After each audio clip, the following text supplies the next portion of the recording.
Hi everyone, how are you? I hope you're all doing well. Before we start the video, let's try to reach as many likes and comments as possible. The channel is going through a difficult time right now and really needs your support.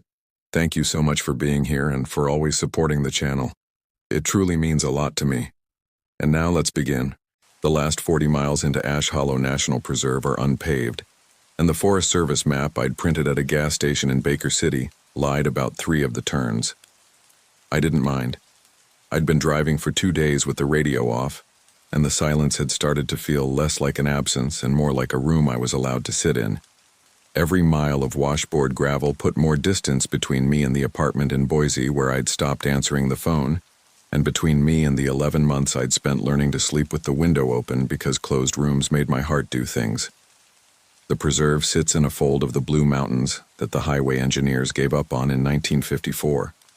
280,000 acres of lodgepole and larch and basalt rim, one road in, one road out, and a river called the Sable that runs black under the trees because of the volcanic silt it carries down from the high country. 11,000 visitors a year. Yellowstone gets that many before lunch. That was the point. When I'd found the job posting, seasonal park ranger, interpretive and patrol, housing provided, prior wildland experience preferred, I'd read housing provided and prior wildland experience and felt something in my chest unlock a quarter turn. Prior wildland experience. I had that. I had 9 seasons of it. I had a Pulaski with my initials burned into the handle that I hadn't touched in a year and a half and couldn't throw away.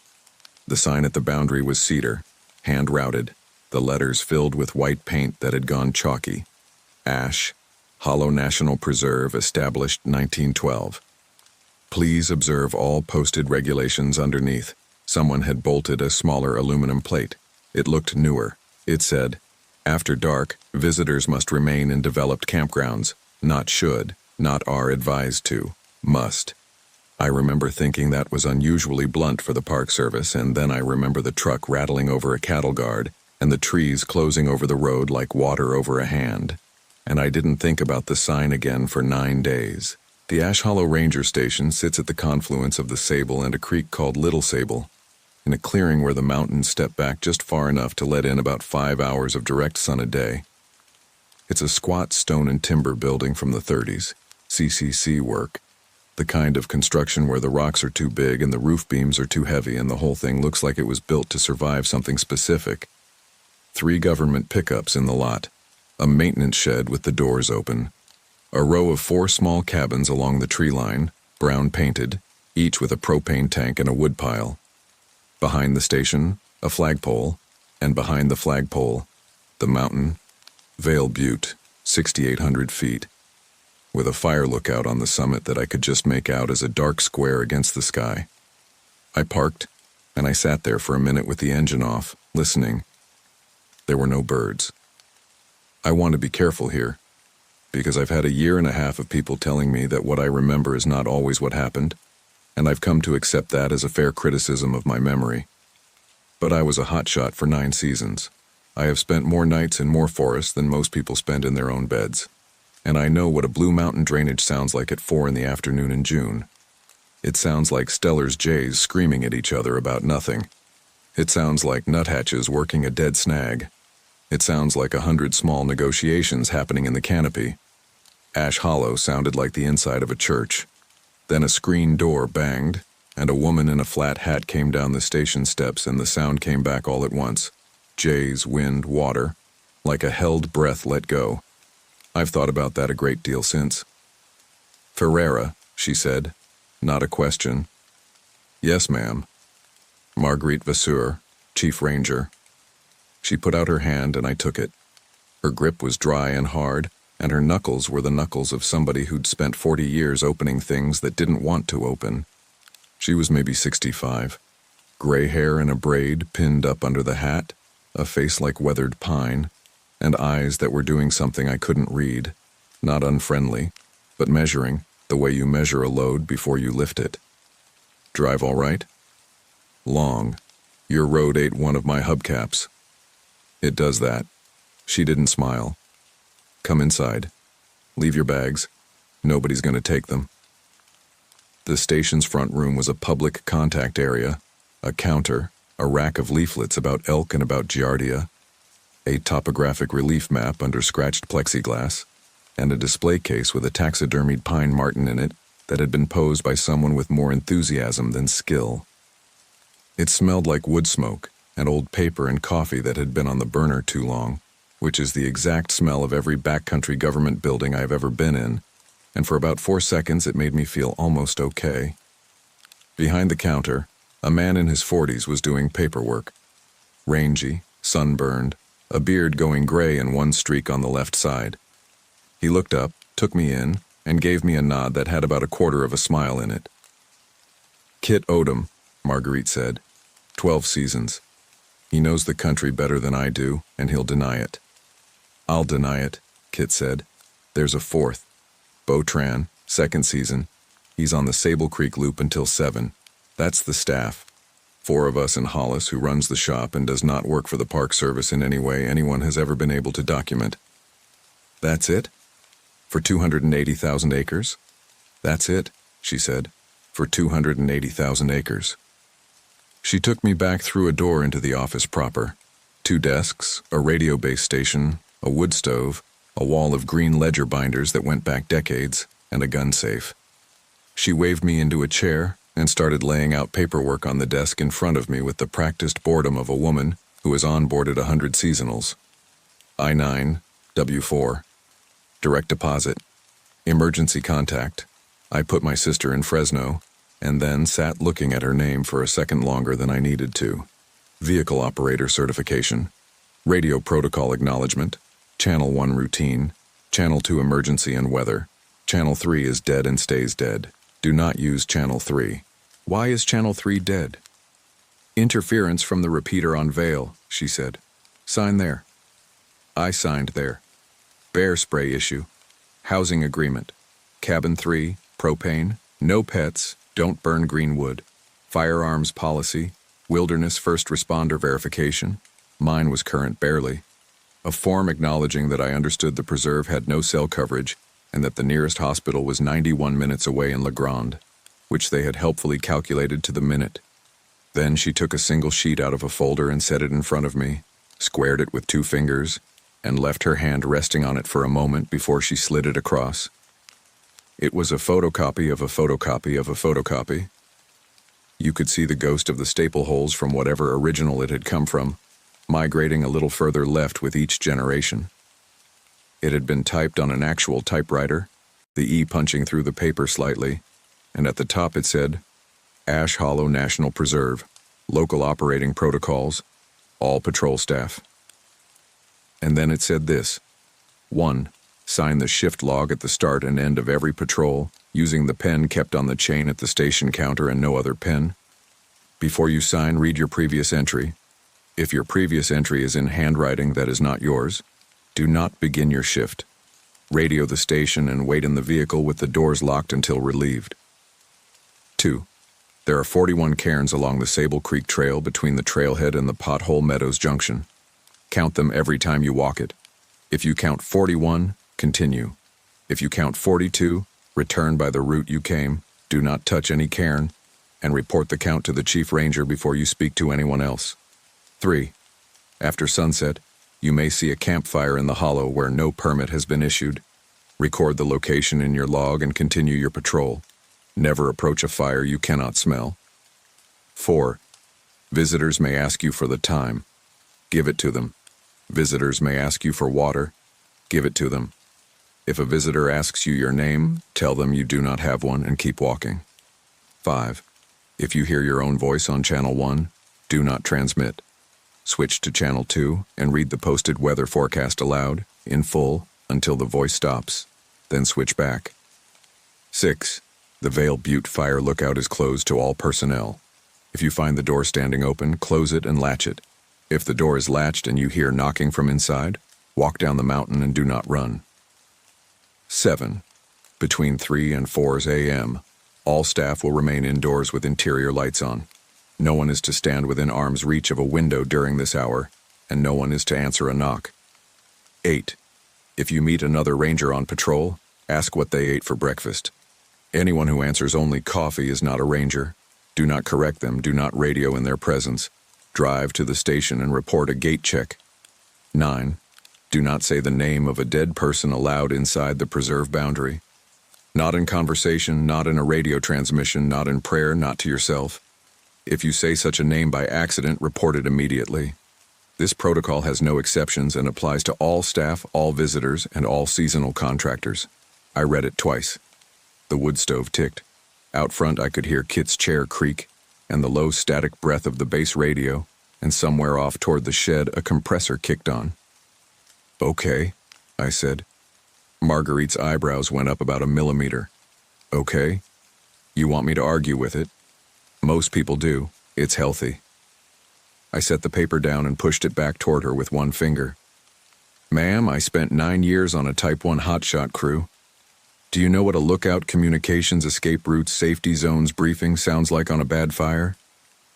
It sounds like a list of things that don't make sense until the one time they do.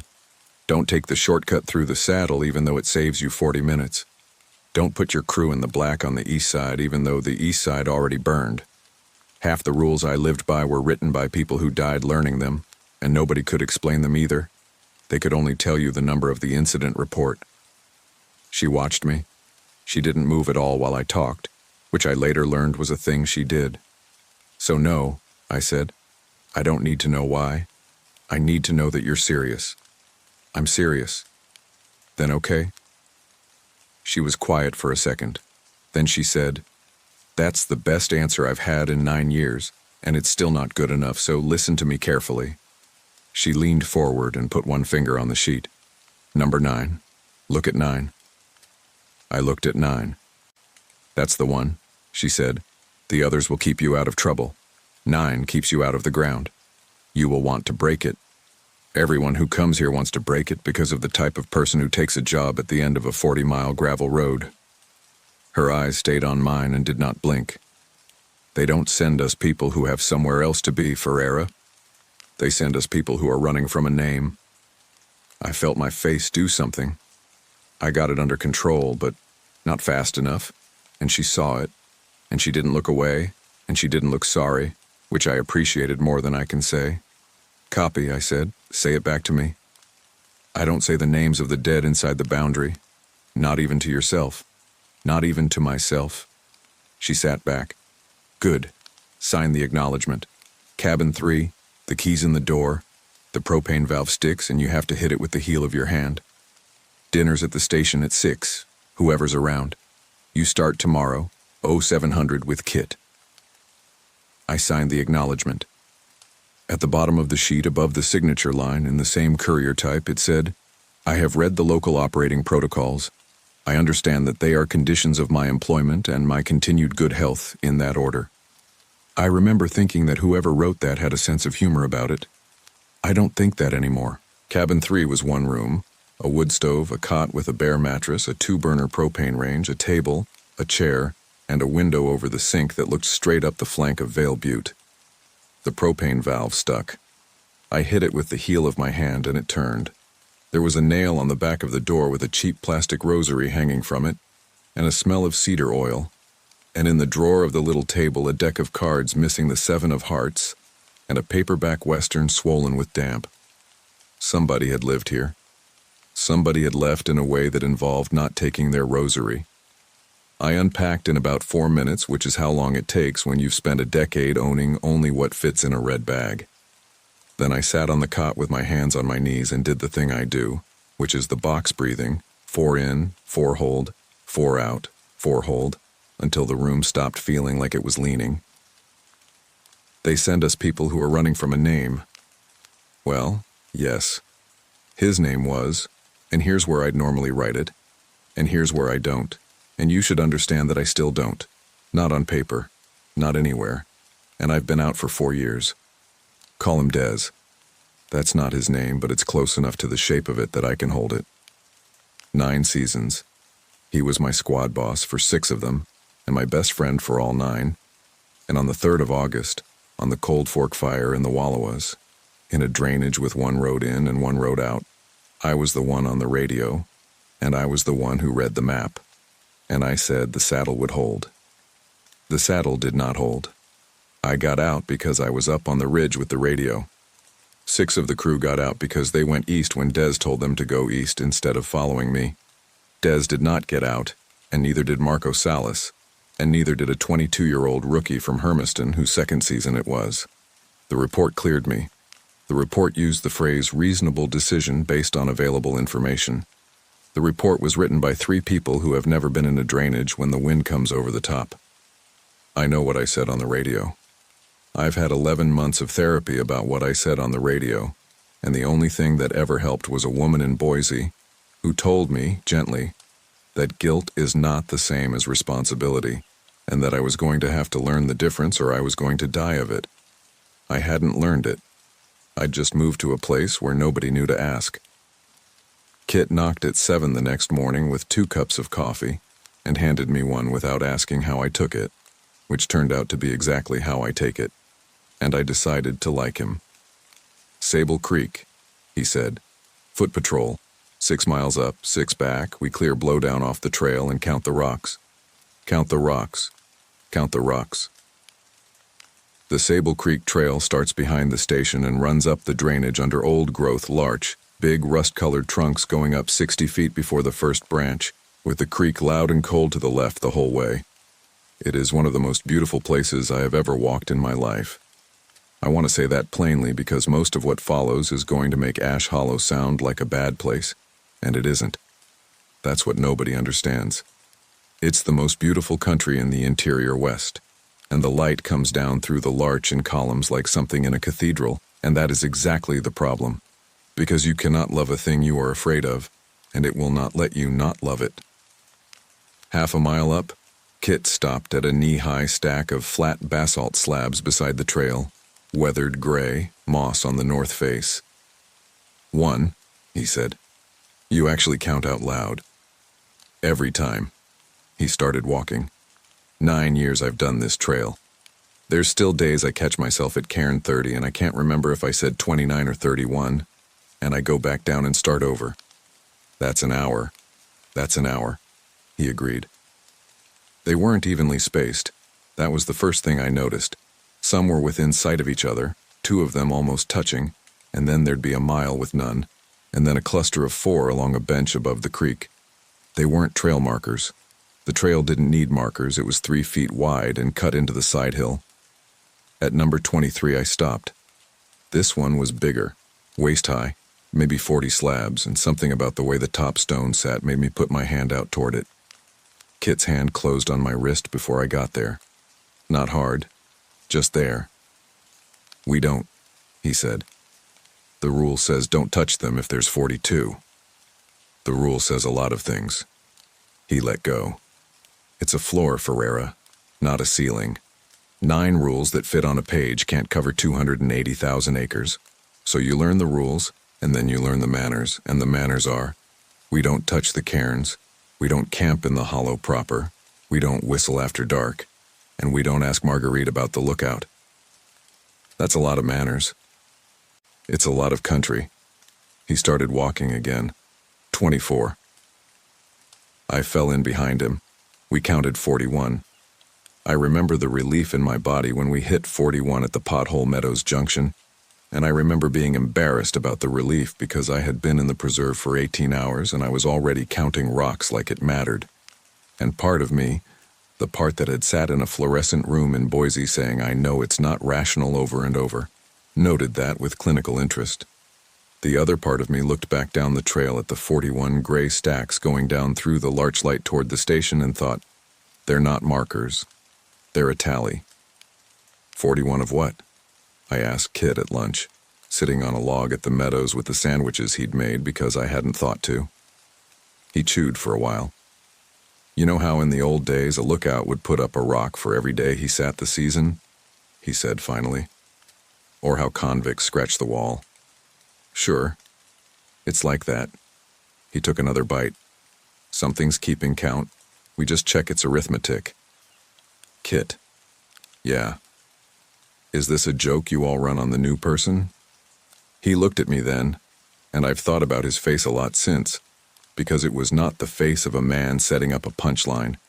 It was the face of a man deciding how much of a load to hand somebody who might not be able to carry it. "Nell," he said, first time he used my first name. "In about 4 days you're going to see something, and you're going to want to tell somebody about it, and the only people you'll be able to tell are 3 people who already know. That's the whole job, the counting's the easy part." He balled up his sandwich wrapper and stood. 41 going down too, he said.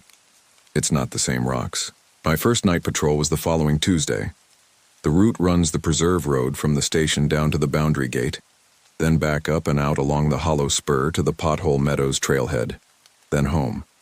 19 miles, 2 hours if you drive it the way you're supposed to, which is slowly, with the window down, listening. Ash Hollow proper is not a hollow the way people from back east mean it. It's a broad basin about 4 miles long where the sable slows and braids and the valley floor goes flat and open. Grass, willow, a scatter of dead standing pine from a beetle kill in the 90s. In daylight, it's an elk pasture. At night, driving the spur along its northern rim, you look down into it and see nothing at all because there's no light in it and no light above it. On a moonless night, the hollow is a hole in the world with stars around the edge. At 10:40 p.m., there was a campfire in it. I saw it from the second switchback about 1.5 miles out and maybe 400 feet below me. A small orange point, steady, the size of a grain of rice at that distance. I stopped the truck and got the binoculars. Through the glass, it resolved into an actual fire. Not a lantern, not a headlamp. A ring of stones and a good fire in it. Burning clean, the flame licking up maybe 2 feet. And around it, 4 people sitting. I could see them well enough to count them and not well enough to describe them. 2 on the far side, 1 to the left, 1 with their back to me. Nobody was moving. Not the way people around a fire move. Nobody was leaning in. Nobody was poking at it. Nobody was getting up to piss or reaching for a bag. They sat. And here is the thing I want you to understand about the physics of it, because I thought about the physics for a long time afterward. The wind that night was coming down valley, out of the hollow, up the slope, into my face. Steady, maybe 6 miles an hour. I could smell the willow and the wet silt of the river and the dust off the road behind me. I could not smell smoke. I have spent my adult life smelling smoke. I can tell you lodgepole from Ponderosa from Sage at 1/2 mile. I can smell a lightning strike from the day before. And I stood on that switchback with a 400-foot elevation advantage and a steady wind blowing straight from that fire into my face, and there was nothing. Not a thread of it. I lowered the binoculars, and I stood there in the dark with my hand on the truck door, and I did the arithmetic that I think everybody does at that moment, which is, there are 17 ordinary explanations, and I only need one of them. Inversion layer. Thermal shear. A cold air pool in the basin holding the smoke down. My own nose ruined by 3 days of head cold. And underneath the arithmetic, the older animal part of me, the part that has been in the woods long enough to know things it can't say, was standing very still with its ears up saying, "Do not go down there." I got in the truck. I wrote in my log, 2242, unpermitted fire, Ash Hollow Basin, approx. 4 individuals, EST, UTM 11T, 402850 49981 GRO. No smoke detected, not approached per protocol 3. I turned the key and I drove on, and I did not look at it again. And I am aware that this makes me either a good employee or a coward, and I have decided I don't care which. The rest of the loop was ordinary. Elk on the road at the pothole junction, 6 cows and a spike, standing in my headlights with their eyes going green until they decided to move. A porcupine. A great gray owl on a fence post that turned its whole body to watch me pass, the way they do.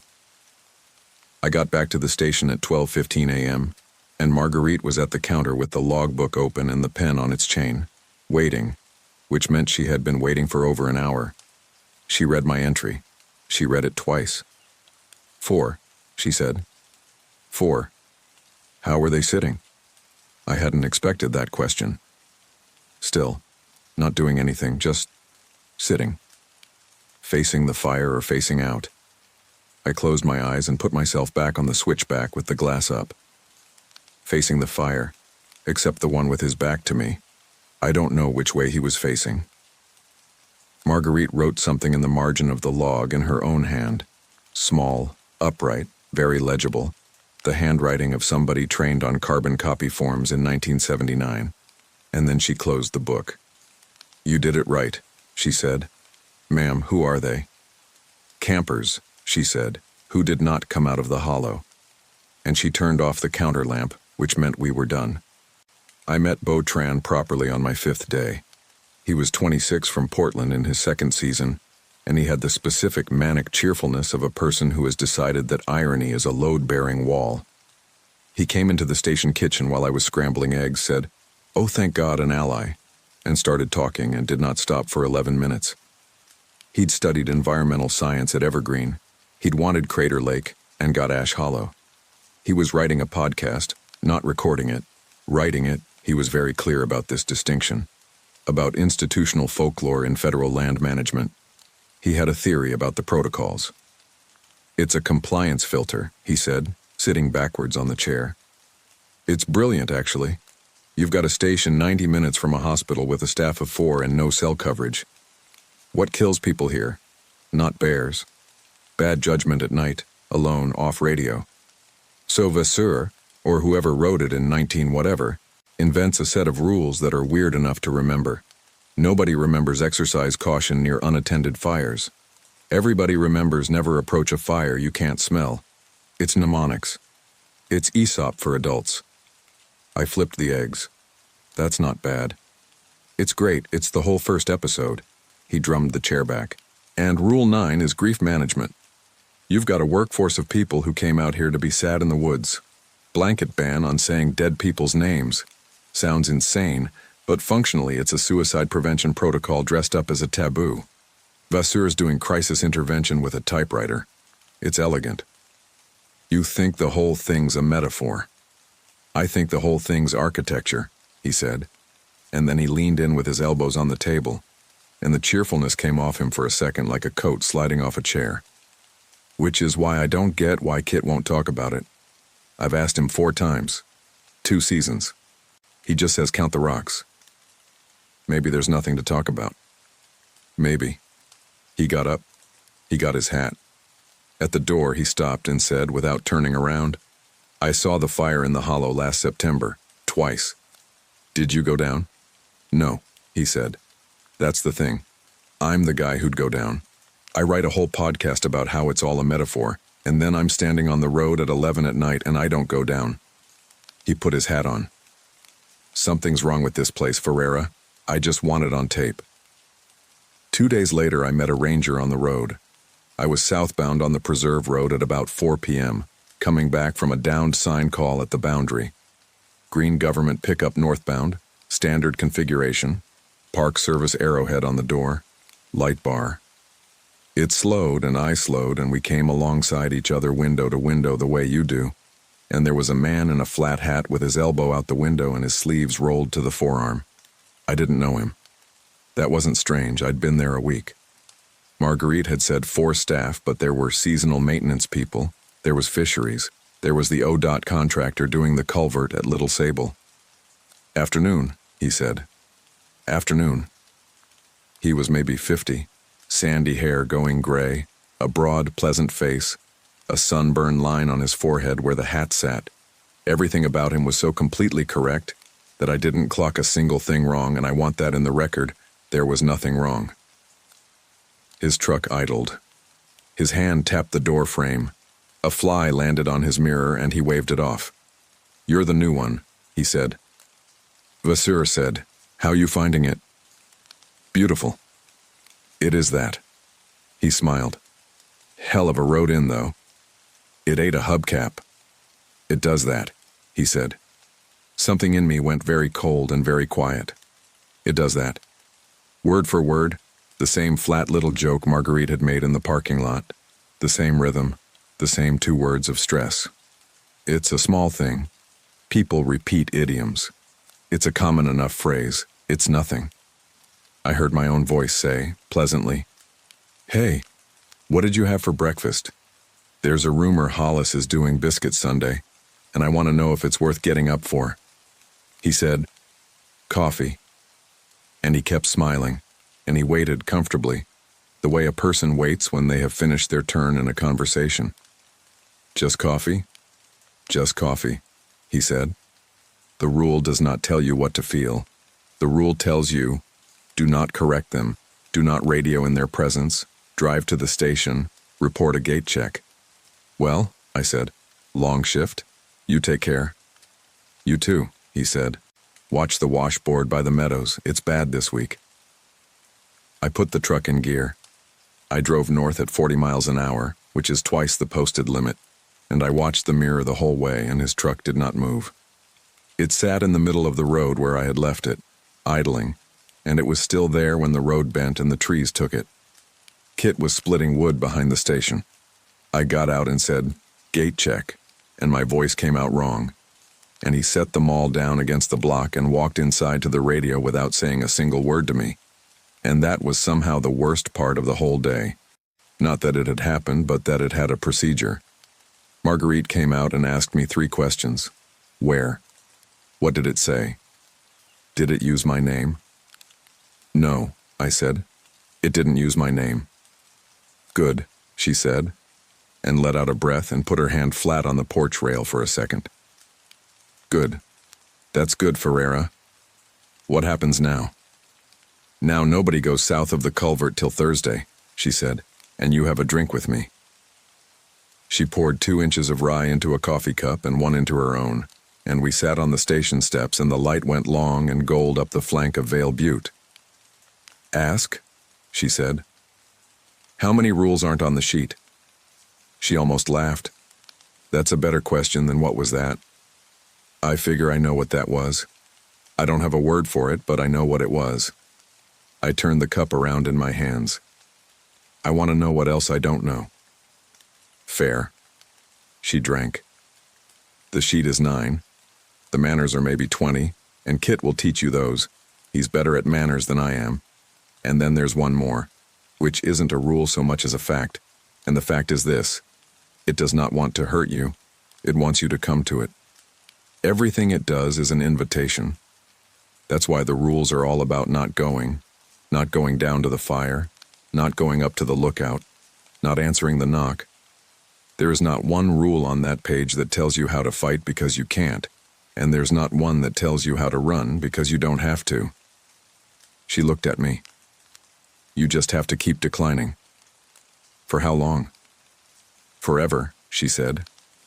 Or until it stops asking, which it does sometimes for years. It's patient like weather is patient. And the ranger on the road? That's an invitation with a face on it. I thought about the fly on his mirror, about how he'd waved it off. It was so ordinary, I said. That's what I can't get past. It was more ordinary than a real person would have been. Marguerite nodded slowly. That's the tell. Every time. It's always the average of something. She finished the rye. It's never met a person, it's only ever met the idea of one. The voice came 4 nights later. I was on the hollow spur again, 11 p.m. No fire that night, running the loop with the window down. Channel 1 had been quiet for an hour except for Kit calling a mileage at the boundary.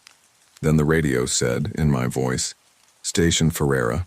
I'm at the Meadows Junction. I've got a vehicle in the trailhead lot with the doors open, going out to check it. I have heard my own voice on a recording. Everybody has, and everybody hates it. It sounds thin and adenoidal and half a tone higher than the voice you hear from inside your own head. This did not sound like a recording. This sounded like me, from inside, the way I hear myself. The flat Fresno vowels my mother spent 20 years trying to iron out of me. The way I come down hard on the first syllable of Meadows. The little catch of breath I take before a long transmission because I trained on radios where you had to key up and wait half a second. It was not an imitation of my voice. It was my voice with somebody else's intentions inside it. My hand was already on the mic. I want to be honest about that. My thumb was on the key, and there was a word coming up my throat in who, and the only thing that stopped it was 9 seasons of muscle memory that says when something on the radio doesn't make sense, you do the procedure. I switched to Channel 2. The weather forecast for the preserve is printed on a laminated card, zip-tied to the visor of every patrol vehicle, and it is updated on Mondays, and I had never once read it out loud. I keyed up, and I read it. Ash Hollow National Preserve Area Forecast, week of June 16th. Tuesday, sunny, high 68, low 39, winds light and variable becoming west-northwest 10 to 15 in the afternoon. Wednesday, sunny, high 71.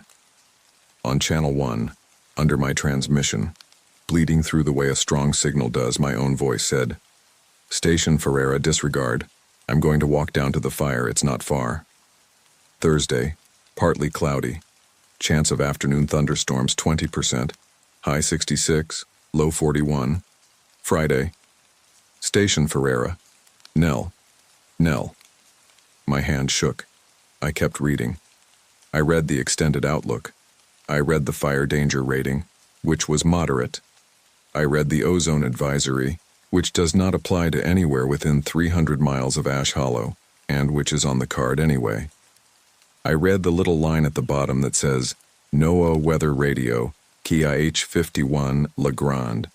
And I read the phone number for the dispatch center, and then I started the whole thing over from Tuesday. Somewhere in the second pass, it stopped. I know exactly when, because Channel 1 came back with its normal hiss, and the difference was like a door closing in another part of a house. I sat there in the dark with the mic in my hand. Then Channel 2 clicked, and Marguerite's voice said, perfectly calm, "Copy your weather, Unit 4. Come on home." She'd been listening. She'd been listening the whole time on Channel 2, at 11 at night, on a night she wasn't on shift. I understood then that she had never once gone to bed at a normal hour in 9 years, and I understood a little of what the job actually was, and I put the truck in gear and drove home crying, which I hadn't done since the funeral, and which I am not embarrassed about. The fourth rule is the one everybody thinks is the easy one. Give them the time. Give them water. Don't give them your name. How hard is that? Here's how hard it is. Late June, a Saturday, the one weekend of the year when Ash Hollow actually looks like a national preserve. 22 cars in the pothole lot, families, a scout troop, a man in a very expensive fishing vest who wanted to argue about barbless hooks. I was doing trailhead contacts, which is the good part of the job, standing in the sun telling people about pikas. At about 5:30, the lot started emptying. By 7, it was down to 2 cars. By 8, there was one, an old blue Subaru with Washington plates, and a woman sitting on the tailgate. She was maybe 60. Gray bob, fleece vest, glasses on a beaded chain, the kind of thermos that costs $80. Her boots were good and broken in. She had a folded map on her knee, a real paper map, the Green Forest Service one, and she was looking at it in the last of the light. I walked over the way you do. "Evening, everything all right?" "Oh, fine," she said, and smiled up at me. She had a nice smile. "I'm waiting on my husband. He went up to the meadows to photograph the little ones with the ears." She made a shape with her hands. "Pikas. Pikas, he's obsessed." She rolled her eyes fondly. "He'll be down when it's too dark to shoot and not a minute before. 41 years. You want me to walk up and hurry him along?" "God, no. Let him have his rocks." She lifted the thermos. "Would you like some?" "It's decaf, I'm afraid." "I'm all right, thank you." "Do you know what time you're planning to head out?" "The campground's the only legal overnight. We ask folks not to sleep in the lots." "Oh, we're at the Blue Mountain Lodge in Sumter. What time is it now?" I looked at my watch. 8:09. 8:09, she repeated, and wrote it, actually wrote it, in the margin of her map with a golf pencil. "Thank you." And we talked for maybe 10 minutes, about the road, about her husband's knees, about a trip they'd taken to Glacier in 1998 where a marmot got into their car and ate the upholstery off the passenger seat, and she told it well. She had the timing of a person who has told a story at 40 Thanksgivings, and I laughed. I actually laughed out loud in the empty lot, with the light going blue. Then she said, "I'm Dot, by the way, Dorothy, but nobody's called me that since my mother died." And she put her hand out. And I had my hand halfway up before I stopped. I want to describe the feeling exactly because it's important, and because it's the reason I understand everyone who ever broke a rule in that place. It was not fear. There was no fear anywhere in my body. It was rudeness. It was the pure physical wrongness of leaving a nice woman's hand hanging in the air. 60 years of somebody's mother teaching them manners, 31 years of mine teaching me, and every one of those years was in my shoulder pushing my hand up toward hers, and the only thing on the other side of the scale was a photocopy in a folder. "I don't have one," I said. Her hand stayed out. "I'm sorry?" "I don't have a name," I said, and my voice was steady, and my hand was at my side, and I had already started walking backward toward my truck. "Have a good night, ma'am. Get down the road before full dark. The deer are bad by the culvert." "Wait," she said, and her voice was exactly the same, warm and puzzled and a little hurt. "Honey, wait. Did I say something?" I got in the truck. She stood in the middle of the lot in my headlights with her hand still out, and she stayed there while I turned around, and in the mirror she got smaller, and she did not move, and she did not put her hand down. The blue Subaru was still in the lot the next morning. It was gone by that afternoon, and nobody had reported anyone overdue, and there was no husband. And when I ran the plate through La Grande Dispatch on Monday, it came back to a 1997 Subaru Legacy, registered to a Dorothy Kessler of Yakima, deceased 2003, registration expired 2004. I sat with the phone in my hand for a while. Then I went and found Kit and said, "How do you do it? How do you stand there and not shake her hand?" And Kit said, "You get one for free. That was yours." "What does that mean?" "It means the first one's always a nice old lady," he said. "The second one won't be." The shift log lives on the station counter, chained pen and all, a green government ledger with the year written on masking tape across the spine. You sign out, you sign in. Date, unit, time, route, remarks, initials. On the 7th of July, I came in at 6:52 a.m., picked up the pen and read my previous entry. 388. Unit 4 in service. Hollow spur, pothole loop, no contacts. 2 elk N of culvert, nothing to report. NF. Except it wasn't. It said all of that, the same words in the same order, and it was not my handwriting. Mine is bad. 9 seasons of writing on a clipboard in the wind gives you a hand like barbed wire. My R's and NN's are the same character, and I've been told my capital F looks like a lightning bolt. This was beautiful. It was a slanted, looping, old-fashioned cursive, the kind they stopped teaching in about 1962, with a flourished capital H on hollow, and the TS crossed with a long, confident stroke that ran back over the preceding letters. The ink was the same blue as the chained pen. The pressure was even. Whoever wrote it had never hurried in their life. And the initials at the end were NF, rendered in that same hand, sitting at the end of the line like a signature on a deed. I stood there for a long moment with the pen in my fingers. Then I put the pen down, and I did not sign, and I walked outside and got in Unit 4 and locked all 4 doors and picked up the mic. "Station Unit 4. My voice was flat. "Protocol 1. There was about 2 seconds of nothing. Then Marguerite. "Copy Protocol 1. Stay in the vehicle. Doors locked. I'm 4 minutes out."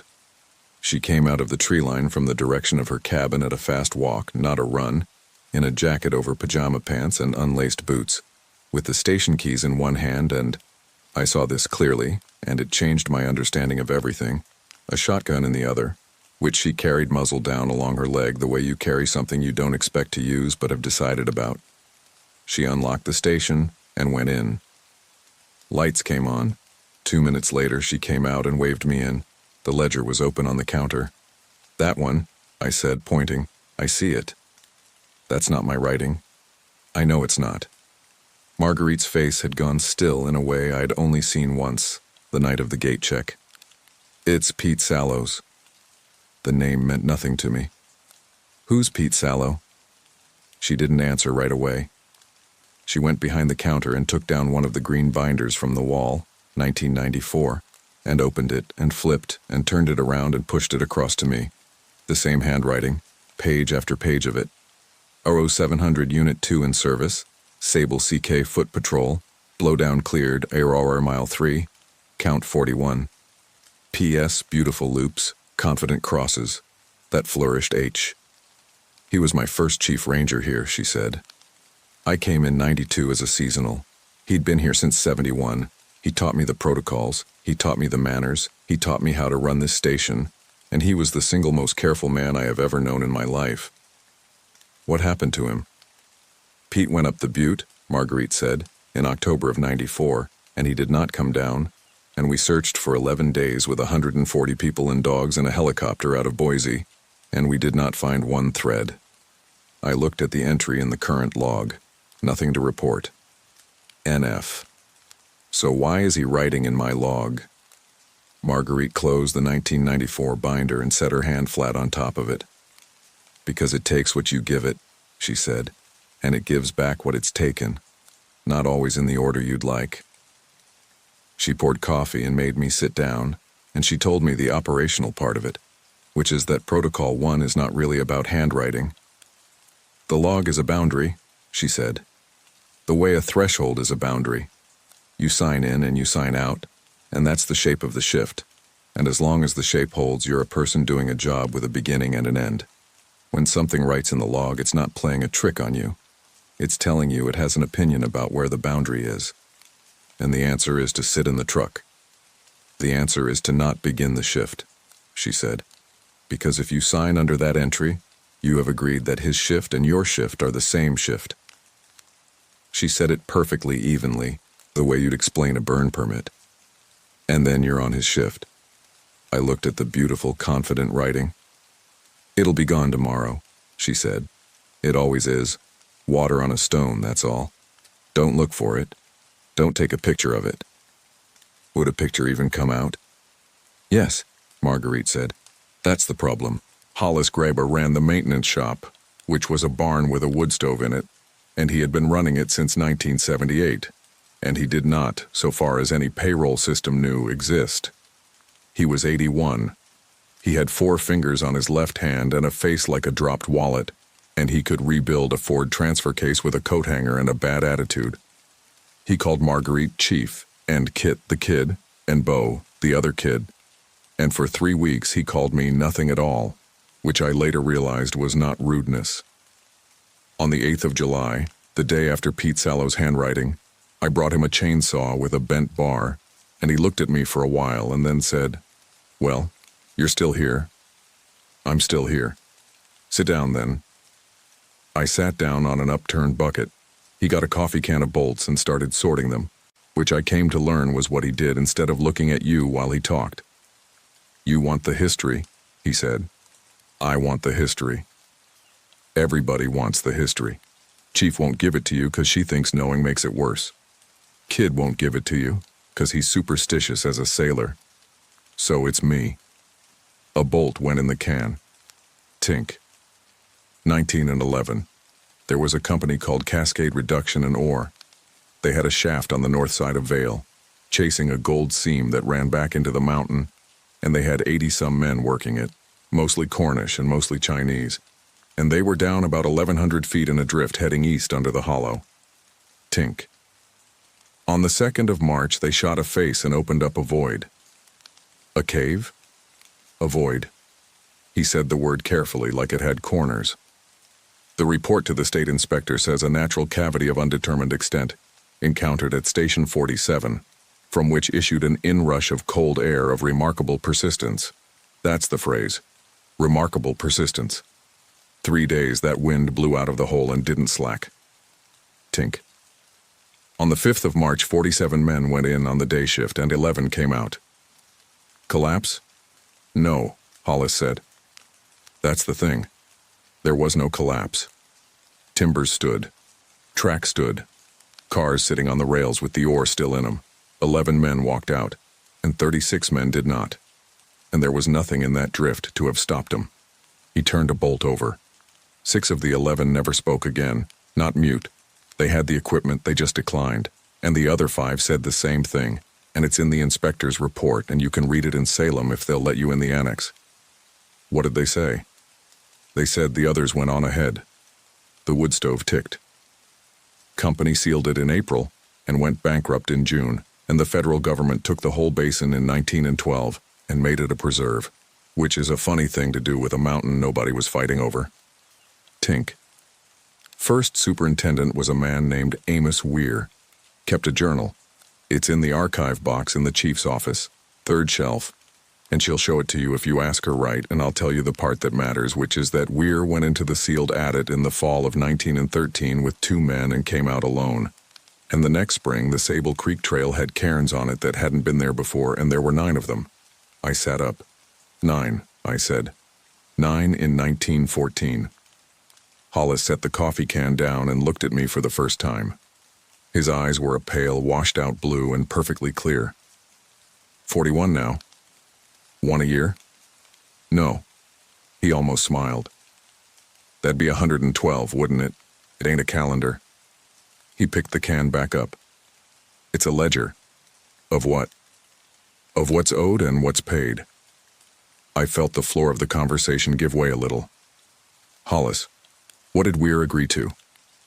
Terms, Hollis said. That's the word in the journal, and it's the only word he uses, and he uses it 11 times. The terms were established, the terms were renewed. I have kept the terms. Tink.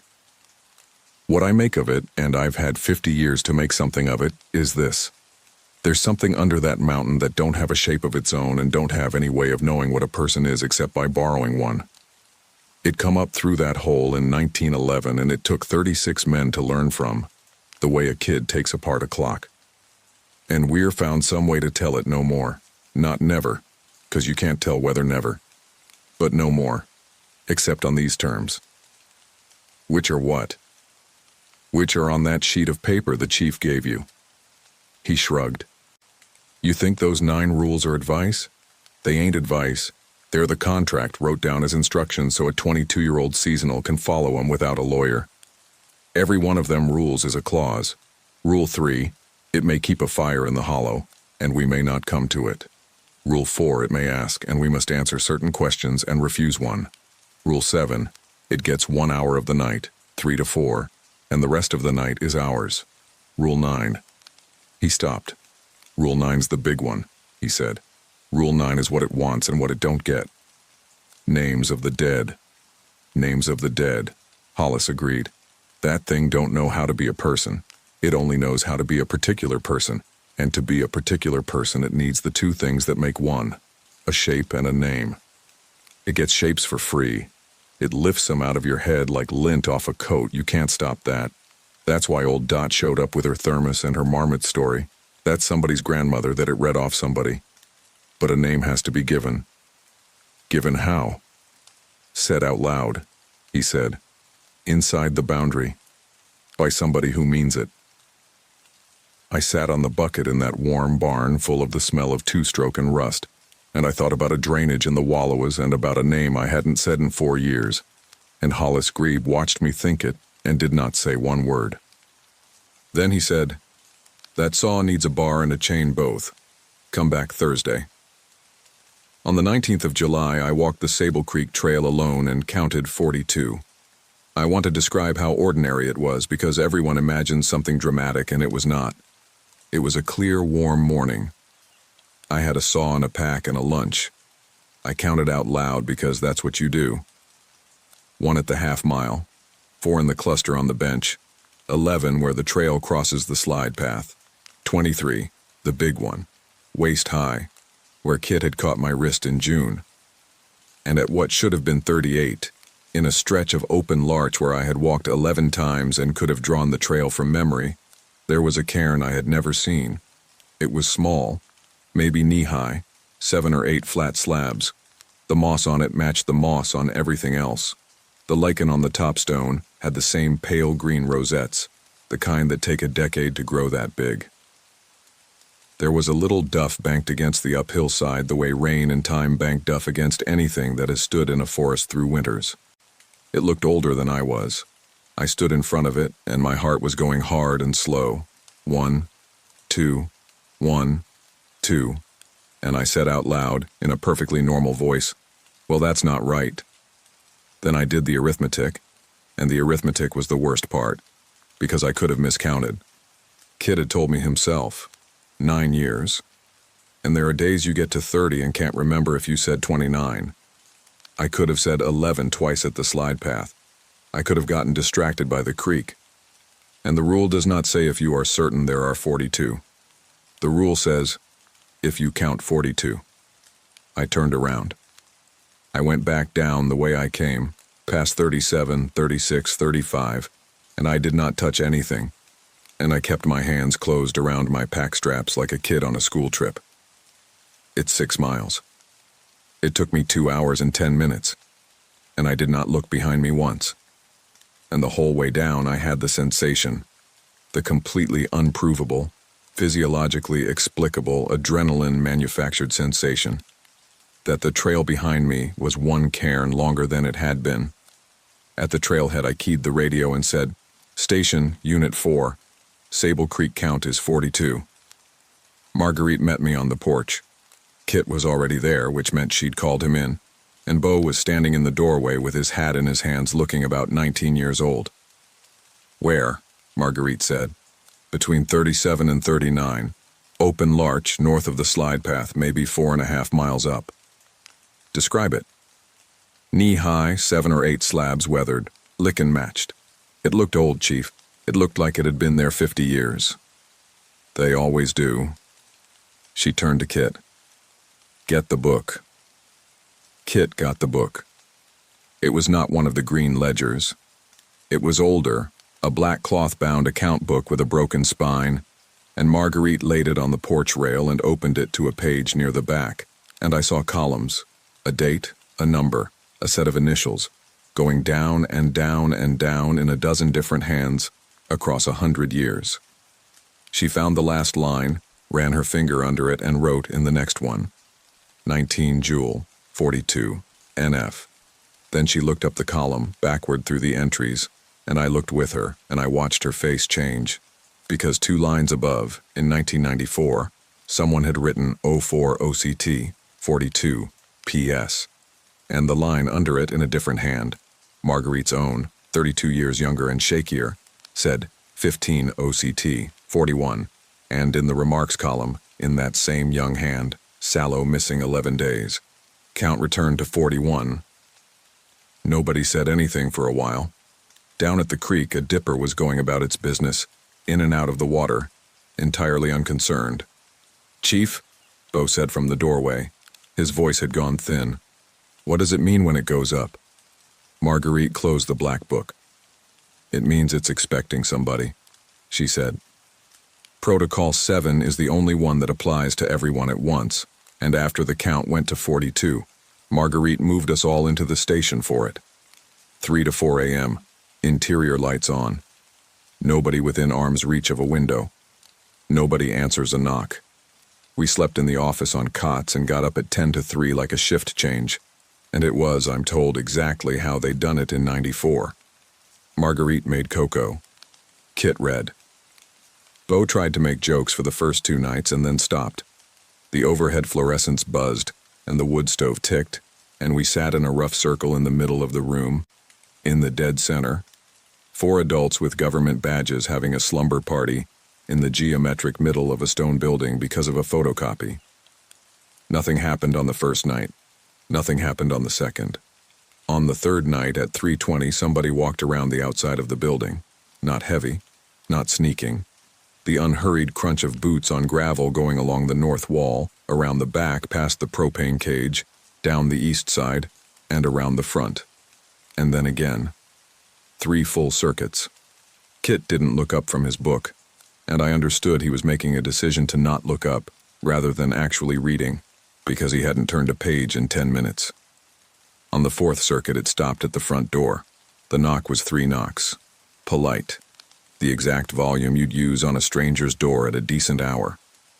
Marguerite kept both hands around her mug. Then a voice said through the door pleasantly, "Chief, it's Pete. I've been out a while." Marguerite did not move.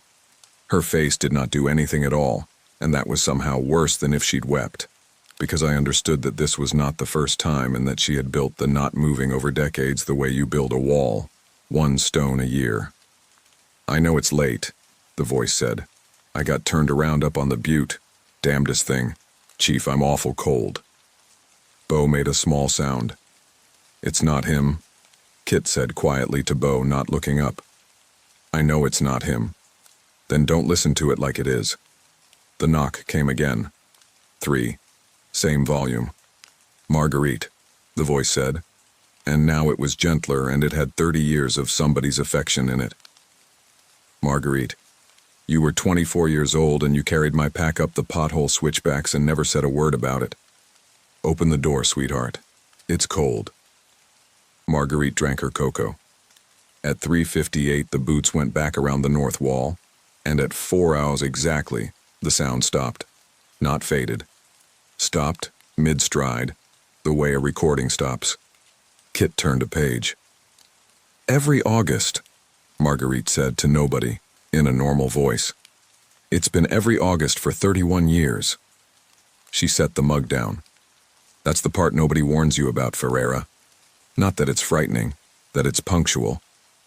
And she left and shut the door, and I sat on the cot in cabin 3 with a dead superintendent's journal and a bottle of rye and a rosary on a nail.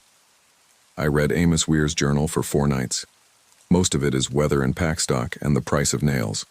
90 pages of a man doing a job in 1913 with a fountain pen and no adjectives. Then, starting on the 11th of September, it changes, and the handwriting gets smaller, and there are 11 pages I have effectively memorized. He describes the sealed adit on the north face. He describes going in with 2 men, Halloran and Boyce. And he describes the drift running east, timbered and sound, and the rail still down, and the ore cars where the day shift left them on the 5th of March, 1911. He describes reaching Station 47. He describes what he calls the seam, not a cave, not a void. He corrects the inspector's language deliberately and writes, "It is not a hollow in the rock, but a hollow in the place, and the rock is only what surrounds it." He describes the cold air, still coming after 2.5 years. And he describes the 36 men standing in the drift beyond the seam, in their gear, with their lamps lit, facing the entrance patiently, having stood there for 30 months. And he writes, "They were entire, and they were not men, and each of them turned his head at the same instant, and I understood that I was looking at one thing wearing 36 coats." Halloran and Boyce went ahead. Weir does not say why, and I don't believe he knew. Then he writes the sentence that the whole preserve stands on. It asked me what I was called, and I understood that this was the only question it had ever asked anyone, and that every man in that drift had answered it, and I saw that a name freely given was worth more to it than a man taken, for the taken must be studied, and the given may be worn. So I made the terms. I gave it the name my mother used, and I have not heard it since, and I find I do not grieve. The last line of the journal in 1941, 5 years before he died, is, "The terms hold. The count is 19. I am the warden, and it is enough." I went up Vale Butte on the 14th of September, at first light, alone, because there was no version of it where I let Kit come, and no version where Marguerite could. Marguerite gave me 3 things on the porch: a key, iron, 4 inches long, for a padlock that had been changed twice since 1913. The black book, wrapped in a plastic bag, because it was going to rain, and her hand on my shoulder for about 2 seconds, which from her was an embrace. "Say it once," she said. "Once at the seam, not before. If it comes at you wearing him, you keep walking. You don't stop, you don't answer, you don't accept anything from its hand. Copy. Ferreira." Her fingers tightened. "The office isn't a punishment. I want you to hear that from me before you go up, because you won't hear it after. It's the best work there is. It's 40 years of the most beautiful country in the West, and 4 people who know what you did, and 100,000 people a decade who go home not knowing there was ever anything to know." Her eyes were bright and hard. Weir didn't grieve. Neither did I. That's not because it doesn't cost. It's because you find out what it buys.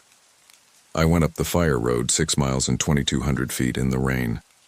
The Vale Butte lookout is a 14 by 14 L4 cab on a 30-foot timber tower, built 1934, decommissioned 1969, on the historic register, closed to the public and to staff since the sign says 1994, and the sign is not lying because that's when Pete Sallow went up.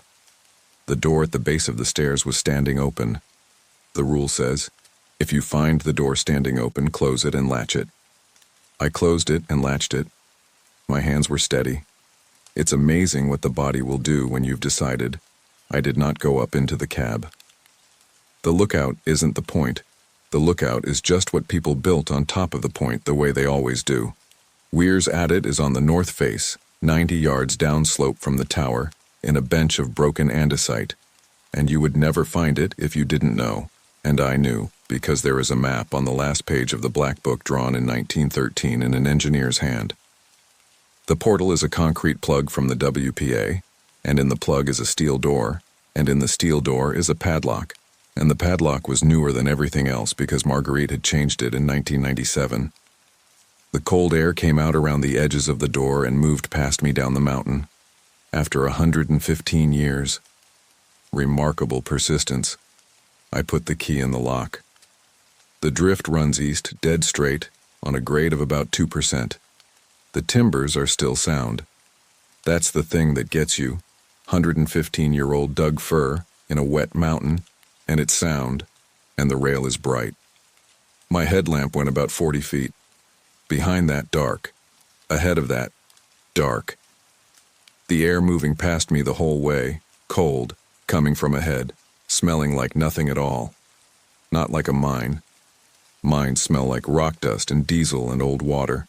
This smelled like the inside of a jar. 1,100 feet in, there are ore cars on the rails. 3 of them, loaded, the rock in them still angular. A dinner pail sat on the rail beside the second car with the lid on it. At about 1,600 feet there was a lamp burning, not electric. A carbide lamp on a hook on a timber, throwing that particular white-yellow light. And it had been burning since March of 1911, and it did not flicker when I passed it. At 1,800 feet my father was standing in the drift. He died in 2009, and I had not said his name either, and it had not needed me to, because it had been in my head since June, lifting things out like lint off a coat. He was wearing the blue windbreaker. He had his reading glasses pushed up on his head. He looked at me with enormous relief and said, "Nellie, thank God, I've been down here so long," and put his hand out. I kept walking. I walked past my own father with my hands closed on my pack straps like a kid on a school trip, and I did not look at his face, and I did not stop, and I did not accept anything from his hand, and he said my name 4 times behind me. And after the 4th time the drift was quiet again except for my boots on the ties. 40 feet further on there was a hiring line. That's the only way I can describe it. 36 men in the drift in canvas and wool and leather, lamps lit, standing the way men stand when they've been told to wait, hips cocked, hands in pockets, one man with his weight on a timber. Cornish faces and Chinese faces and one boy who cannot have been 15. They were entire. Their clothes were unmarked. Their boots had mud on them from a March morning in 1911. They all turned their heads at the same instant. And past them, the seam. I don't have language for the seam, and neither did Weir, and I've come to think the failure isn't ours. There's a place in the rock face at Station 47 where the andesite is broken open in a rough oval about the height of a door, and inside that oval, there is not rock, and there is not air, and there is not dark. There's less. Looking at it did something to my eyes that felt like looking at a word you've said too many times. The cold came out of it steady, 6 miles an hour. I set the black book down on the rail. I unwrapped it and opened it to the last page, and I took the chained pen out of my breast pocket, because I had unclipped it from the station counter that morning, and I want the record to show I stole government property to do this, and put it in my pocket, and Marguerite watched me do it and said nothing. Then somebody came out of the seam, and it was Des. Not in the yellow Nomex. In the gray Carhartt he wore in the truck on the way to fires, with the collar frayed, and he had a coffee in his hand, the gas station kind with the bad lid, and he leaned against the timber the way he leaned against everything, and he said, "Hey, Ferreira." I stopped walking. I could not have kept walking. That's the truth, and I'm not going to dress it up. You look like hell, he said. You sleeping? No. Yeah. He drank the coffee. He had the little wince he did at bad coffee. Listen, I've been trying to tell you a thing for 4 years and you keep not letting me, so you're not him. Sure. He shrugged. Doesn't mean it's not the thing you need to hear. Doesn't work like that, does it? Somebody dead can't tell you anything, so it's got to come out of a fake. That's just the machinery of it. He looked at me over the cup. The saddle would have held. Everything in me went white. The saddle would have held, he said again, if the wind had done what it did every single day for 11 days before. You read the ridge right. You read the fuel right. You called a route that 100 out of 100 qualified people call. And then at 14:40 on the 3rd of August, the wind came over the top at 40 and turned a 2% probability event into the only thing that mattered, and you have spent 4 years doing arithmetic on the 2%. He set the cup on the rail. You want absolution, and I can't give it to you because I'm not him. But I can give you the number, and the number is 2%, and you know it's right because you've known it was right since the report, and you just wanted somebody with my face to say it. I stood in a mine 1,800 feet under a mountain and cried in front of 36 dead men. Come on, he said gently. Come sit down, everybody's here. And that's the invitation. That's what it is.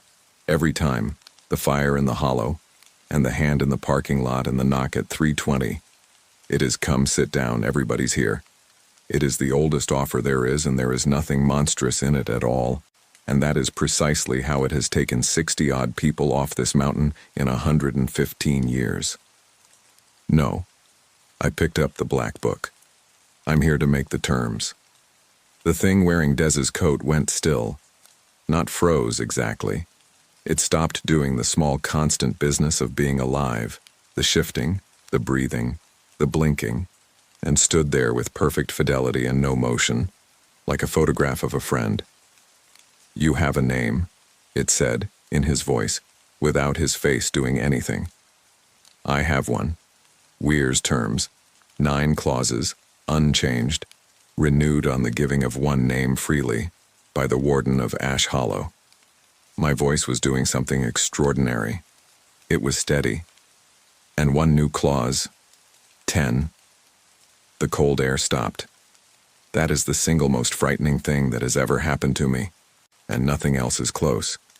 115 years of wind coming out of a hole in a mountain, and it stopped, mid-breath, and the drift went utterly still, and the carbide lamp behind me went straight up. They don't add clauses, it said. Weir did. He added 9 of them in one afternoon. I held the book up. You want a name? Not a taken one, a given one all the way with the whole person behind it? Because a taken one is 36 coats you have to study, and a given one is a coat you can wear. You've had 2 in 115 years, Weir's and hers, and you're going to have mine, right now, freely, on the terms. Or you're going to keep collecting frightened people 200 yards down a slope, one every 11 years, and studying them. And in another century, you'll still be an apprentice. Silence in the drift. What is the 10th clause? It said. The preserve stops hiring the grieving. My hands were shaking so badly I had to hold the book against my chest. That's it. That's the whole clause. No more posting the job where the broken people look. No more 40-mile gravel road for people running from a name. The station takes people with somewhere else to be, and families and kids who are bored, and every one of them goes home in October. You get me? You don't get the next one, or the one after, or the ones who came here because they'd stopped sleeping. I made myself look at the seam and not at his face. You've been eating out of a trap that Weir baited and nobody ever noticed was baited. It's closed now. This is the last one you get. More silence. Long enough that I heard water somewhere. And what do I gain? It asked. By agreeing. A whole one, I said. Freely. That's what you've wanted since 1911, and you've never once been given it on purpose. The thing wearing Dez's coat turned its head and looked back at the seam, and for a moment, and I know how this sounds, for a moment it looked like a person thinking about a bad deal that is nevertheless the only deal. "Say it," it said. I said my name. I said it once out loud in full. The first name my mother gave me and the middle name that was her mother's and the surname on my father's blue windbreaker, into a hole in a mountain freely, meaning it. And I felt it go. I don't know how to write this part. It didn't hurt. There was no light and no wind and no sound. There was a word in my mouth that had been there for 31 years, that had been the sound of every person who ever loved me getting my attention, and it went out of me like a bird off a wire, and where it had been there was a clean, quiet space, and in the space there was something else, which was the office. Warden of Ash Hollow. It came in like water into a footprint. The cold air started again. At the same instant, every one of the 36 men in the drift turned and walked east, unhurried, lamps swinging, and went into the seam, and the boy who was not 15 went last, and none of them looked back. The one in the gray Carhartt was the last thing standing in the drift. "Warden," it said, and it wasn't Dez's voice anymore. It wasn't anyone's. It was the flat average of every voice it had ever borrowed, which is the sound I had been listening for since the ranger on the road said it does that. "The terms hold," I said. "The terms hold," it agreed. 41. Then the drift was empty, and the carbide lamp went out, and I was alone 1,800 feet under Vale Butte with a black account book and a stolen pen. I wrote the entry standing on the rail ties by the light of my headlamp. 14, Sep. 41, Warden, terms renewed, Clause 10 added, and I did not initial it, because I did not have anything to initial it with, and I understood that I never would again. I came down the mountain at dusk, and Kit and Marguerite were standing in the fire road in the rain a mile up from the gate, which is a thing they had no business doing, and which I have never mentioned to either of them. Marguerite looked at me and knew. "Chief," she said, and it wasn't a title anymore. It was a handoff. "Margot," I said, and watched her hear her sister's name come back to her, unowned, hers to keep or throw away, for the first time in 28 years. She retired in October. She lives in La Grande now, 91 minutes away, and she has a name on her mailbox, and she comes out twice a year and stands in the Sable Creek Trail with her hands in her pockets and counts, which I have asked her not to do, and which she does anyway. Kit is still here. 14 seasons. He knows the country better than I do, and he'll deny it. Beautran's mother had a memorial in Portland in November, and I drove out and stood in the back and did not go up to her, because there is nothing to say to a woman whose son is not dead. There is a scholarship in his name at Evergreen now, in environmental science. It is funded better than it should be for a kid nobody had heard of, and I know why, and I'm not going to write it down. The count has been 41 for 11 months. The job posting changed last spring. It doesn't say isolated anymore, and it doesn't say housing provided in the first line, and it does say strong preference for candidates with established support networks and off-season employment, which HR in Portland thought was very strange and which I fought 2 email chains to keep. We hired 4 seasonals in May. One of them is a 19-year-old from Bend who talks constantly about her boyfriend, and one is a retired postal carrier, and one is a graduate student who is writing a thesis on beetle kill, and all 4 of them are going to go home in October. I gave them the sheet on their first morning, the same way it was given to me. Photocopy of a photocopy, courier type, staple ghosts migrating left. There are 10 items on it now. The 10th one isn't for them exactly, but I put it on the page anyway because I think Weir was wrong to keep it off, and because a rule you can't see is a rule you can't consent to. 10. The warden gives one name, freely, and keeps the office instead. The office is not a punishment. It is the best work there is. They ask, of course, they always ask. They ask why they should count rocks, and why they can't approach a fire, and what happens if they hear their own voice on the radio, and the good ones ask it the way I did, which is not, is this real, but are you serious? And I tell them what I was told, which is, I'm serious. And then one of them, in June at the counter, with the chained pen in her hand and the sheet in front of her, will look up at the empty place on my uniform, where a name tape goes, and she'll open her mouth, and I'll see the question coming from a long way off, the way you see weather come over a ridge. What's your name? And I'll say what I have been saying since the 14th of September, in a stone building in the most beautiful country in the interior West, 91 minutes from a hospital at the end of a 40-mile gravel road that eats hubcaps. I don't have one. And I'll hand her the pen, and I'll say, sign here. Then let's go count the rocks. We tell you to carry 3 liters of water per person per day, more in August. We tell you that the rock is friable on the north face, and that the guidebook was written by a man who has not climbed it since 1994.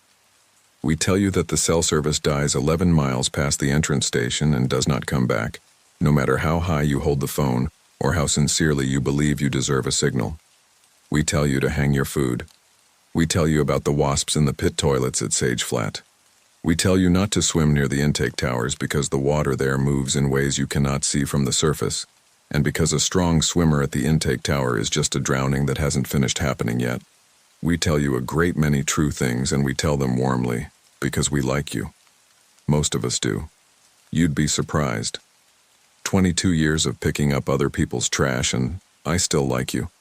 Something about a family coming over the last rise on the rim trail at exactly the right hour. The mother out of breath, the kid pretending not to be impressed, that never quite stopped working on me. But there's a second list. The second list isn't printed. It isn't on the trailhead kiosk under the plexiglass. And it isn't in the orientation packet the seasonals get in May. And it isn't anywhere in the standard operating procedures binder that Superintendent Ives keeps on the shelf behind her desk with the spine cracked to look well used. The second list gets handed down the way recipes do, or grudges. One ranger to another, in a truck cab, at 2 in the morning, in a voice pitched low, even though there's nobody within 9 miles to overhear. I got mine from a man named Ephraim Salt in the fall of 2003, in the cab of a Ford with a busted heater, and I have carried it ever since the way you carry a stone in your boot that you've stopped bothering to shake out. I'm going to write it down now. All of it. The list, and the reason for the list, and what happened in the drawdown year when I found out the list was not complete. My name is Nora Calloway. I have been a ranger at Coldwater Basin National Park since 2002. If you look me up, you will find a woman with a sunburn and a flat expression standing next to a rescued bighorn in a photograph from a regional newsletter, and you will find 3 commendations, and you will find 1 incident report from September of the drawdown year that is 4 paragraphs long and contains, by my count, 11 lies. I wrote that report. I stand by every lie in it. But I'm 61 and my knees are gone, and the service is going to retire me in the spring whether I like it or not. And there is a new seasonal named Aurelio Pena, who is 24 and good and asks the right questions, and somebody's going to have to tell him. So this is practice. This is me finding the words before I have to say them out loud in a truck cab with a busted heater, the way it was said to me. Here is what we don't tell you. Coldwater Basin is a long, crooked bowl of high desert in the rain shadow of the Bitterlick Range, and it is beautiful in the specific way that ugly country becomes beautiful if you stay in it long enough. Sage and rabbit brush. Rim rock the color of an old bruise. In June, the cheatgrass goes gold, and the whole basin looks like something that has been left out too long. There are petroglyphs in Kestrel Canyon that predate every written language on the continent, and there are 340 species of bird, and there is a population of pronghorn that do not care about you at all, which I have always found restful. And there is the reservoir.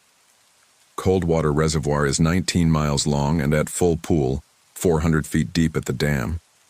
It was made in 1958, when the Bureau of Reclamation closed the gates on the Coldwater River and turned a canyon into a lake over the course of a summer. This is not unusual. There are hundreds of reservoirs like it in the West, and most of them drowned something. Ranch land, usually. A cemetery they moved first, or said they moved. A road. Coldwater drowned a town. Verity. Population 311 at the last census before the water. It had a school, a general store, a Grange Hall, 2 churches, A Methodist one and a smaller one nobody in the county record seems willing to put a denomination on, and a main street laid out on a bench of flat ground where the canyon widened. The Bureau bought the town in 1956.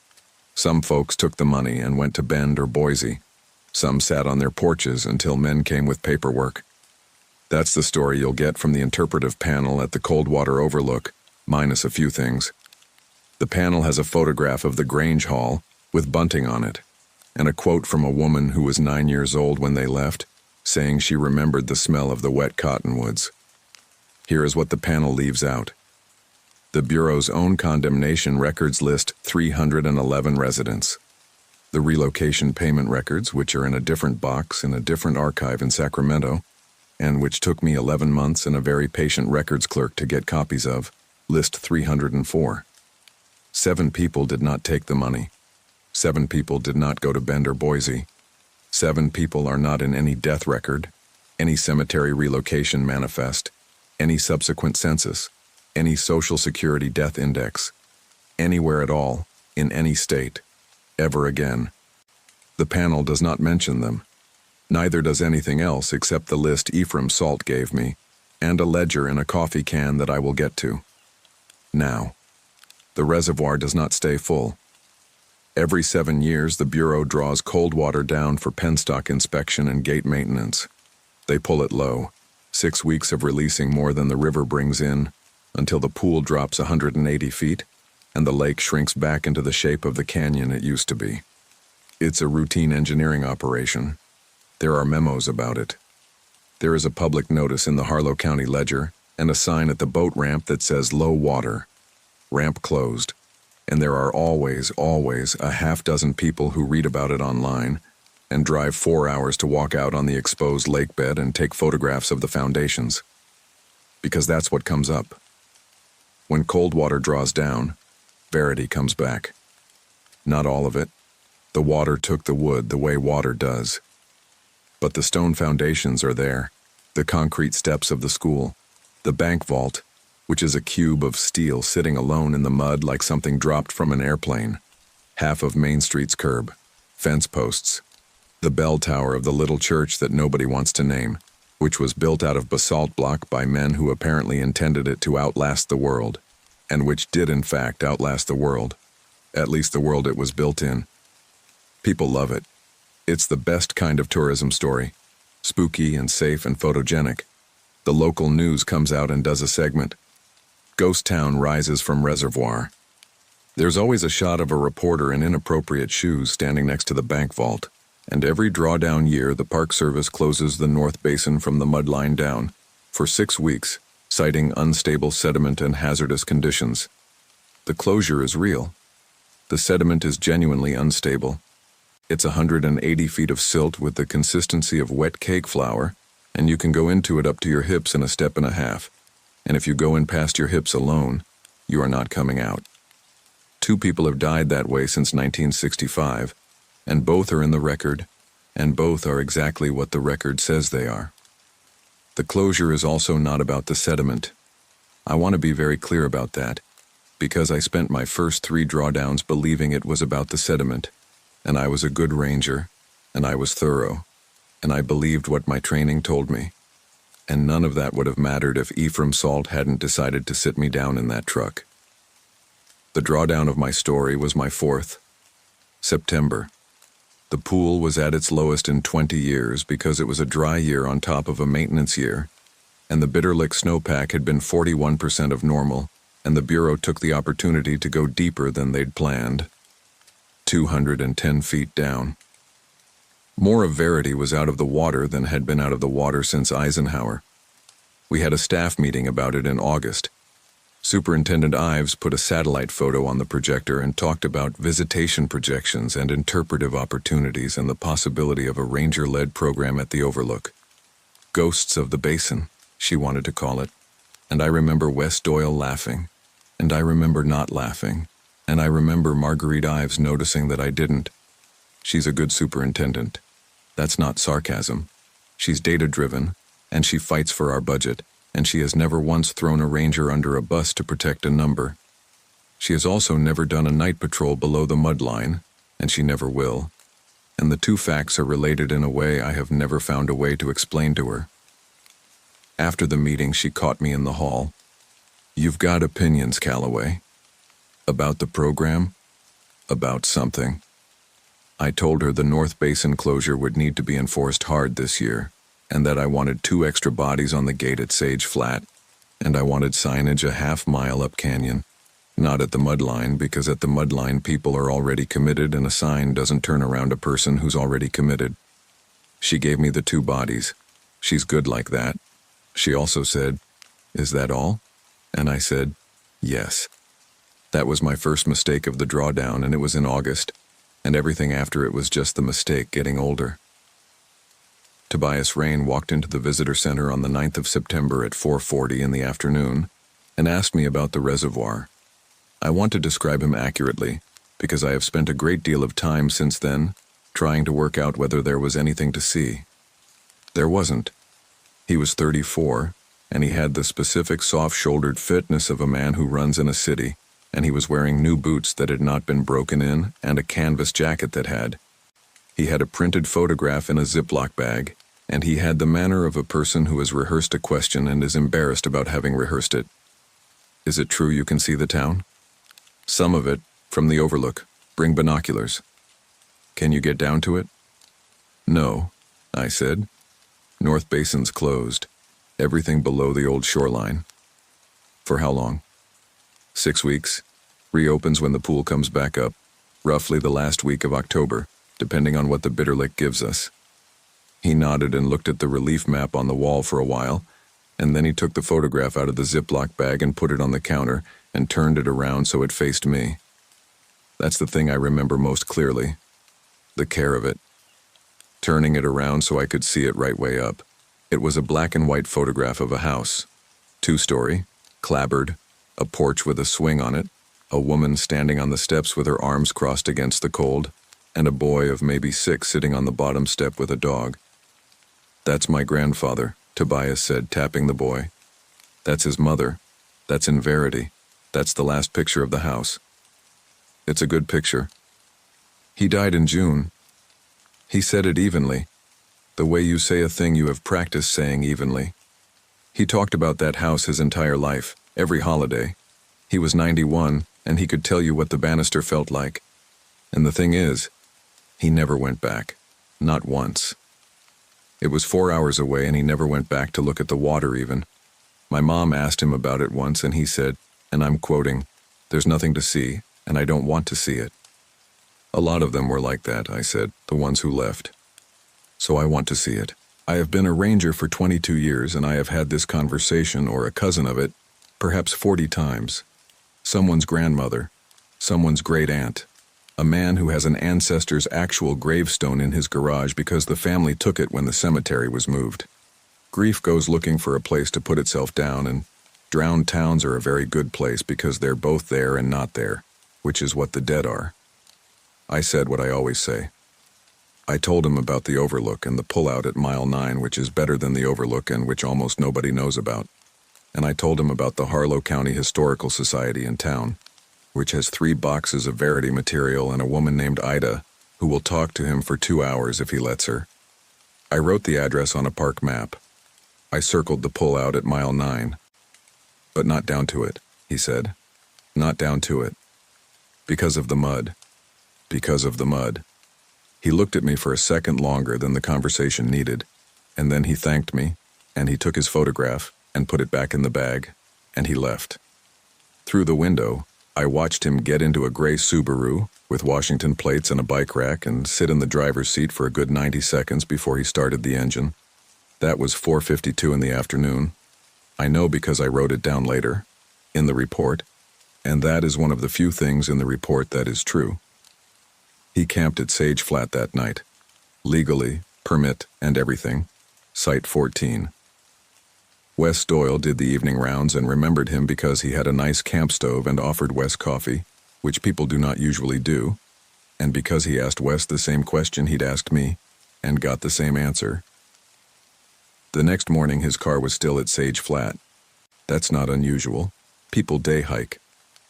The morning after that it was still there and the tent was still up, and the food box hadn't been touched, and Wes called it in at 9:15. Here is how a missing person goes in a national park, in case you have never had the pleasure. It is not like television. It is a great deal of paperwork happening simultaneously with a great deal of walking. We got his name off the permit. We got his plate. We got his sister on the phone in Tacoma by 11, and she said he had told her he was going to the park to see the house, and she said he had been struggling since the funeral, and then she said, very fast, he wouldn't do anything to himself, which is a sentence I have heard so many times that I have stopped hearing it as information and started hearing it as a kind of prayer. We ran the trails first because that's where people are. Kestrel Canyon, the Rim, the Bench Loop. Nothing. We ran the Shoreline Road. Nothing.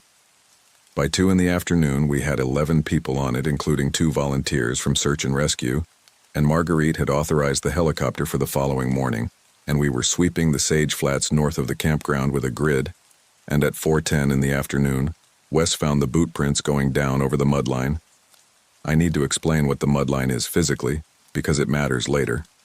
When the reservoir drops, it leaves behind the old shoreline, a hard bathtub ring of scoured rock and cobble that marks full pool. Below that is the exposed lake bed, silt, deposited over 60-odd years, in a layer that gets thicker as you go down toward the old river channel. Right at the edge, it's a few inches deep over gravel, and it's fine. You can walk on it, it holds. 50 vertical feet down, it's 4 feet deep, and it does not hold. Down in the channel, it's 20 feet deep, and it is not functionally a solid. The safe ground and the ground that will kill you look identical. Both are gray-brown and cracked into plates like the skin of something. The only difference is what's under them, and you cannot see what's under them, and by the time you can feel what's under them, you are in it to the knee. That's the mud line. We put orange snow fencing along it for 2 miles at Sage Flat every drawdown, and every drawdown somebody steps over the fence to take a photograph. Tobias Rain's boot prints, new boots, distinctive lug pattern. We had a photograph of the sole from his sister within an hour because she'd been with him when he bought them. Went over the fence at a spot about 600 yards west of the boat ramp and continued down the exposed bed in a dead straight line, not wandering, not searching. A straight line northwest, toward the old channel and past it, toward the raised bench where Verity had been. Wes radioed me and I came down and stood there and looked at them for a long moment, and I felt something in my chest do a slow, cold turnover, and I knew before I knew. You want to understand a straight line is wrong. Lost people do not walk in straight lines. Lost people contour. They follow the easiest ground, they get pulled by drainages, they curve. 22 years of tracking lost people, and I can tell you that a genuinely lost human being on open terrain will describe a slow arc, almost always to their dominant side, and they will do it while believing with total sincerity that they are walking straight. Tobias Rain's tracks did not arc. They ran a bearing. They crossed a low ridge of sediment they could have easily gone around, and they went down into a channel and up the other side of it, at cost, to hold the bearing. A man walking like that is not lost. A man walking like that is going somewhere. How far do they go? I asked. I followed him about 400 yards and then it got soft and I turned around. Wes said it flatly, and I loved him for it. A lot of young rangers would have kept going. But you can see them, Nor. Look. I looked and I could. In the low afternoon light, the line of prints was visible for what must have been half a mile, a fine dark stitching across the gray, running out toward the middle of the basin and the shapes out there, the far-off cube of the bank vault, and past it, small and black and square-shouldered, the tower of the church. The sun was going down. It was 6:40 in the evening on the 11th of September, and Superintendent Marguerite Ives, who is a good superintendent, was on the radio ordering a night search of the exposed lake bed with every available body. I argued with her. It's in the log, actually. The radio log, which is time-stamped and which I have read since, and which records my voice saying, at 1844, recommend we hold at the mud line until first light, over, and hers saying, negative, we have a viable track and a man in his second night, we move now, over, and mine saying, copy. She was right. By every standard we are trained by. That is the part that people who have not done this work fail to understand. There was a man out there in his second night with no gear and a straight-line track and falling temperatures, and every hour we waited was an hour of him being cold. Any board of review in the country would have backed her. I would have backed her, in any other basin on any other bed of mud in the world. But it was a drawdown year, and it was going to be full dark in 40 minutes, and Ephraim Salt's rules were sitting in my chest like swallowed ice. Rule 4, he'd said in the truck in 2003 with the heater ticking uselessly. Nobody goes below the mud line after dark in a drawdown. Not for a body, not for a live one, not for the second coming. I had asked him why. Of course I had. I was 29 and I had a degree in wildlife biology, and I thought the world was a thing you could put in a spreadsheet. Because after dark it's counting, he said. We went out at 19:20 with 11 people. I counted them. That is the one thing I did right. The one piece of the list I managed to hold on to with Marguerite's voice in my ear, and a man's second night running out. I stood at the break in the snow fence with my clipboard, and I counted them out loud as they stepped over, and I wrote the names down, and I said it twice on the radio so it would be on the log. 11.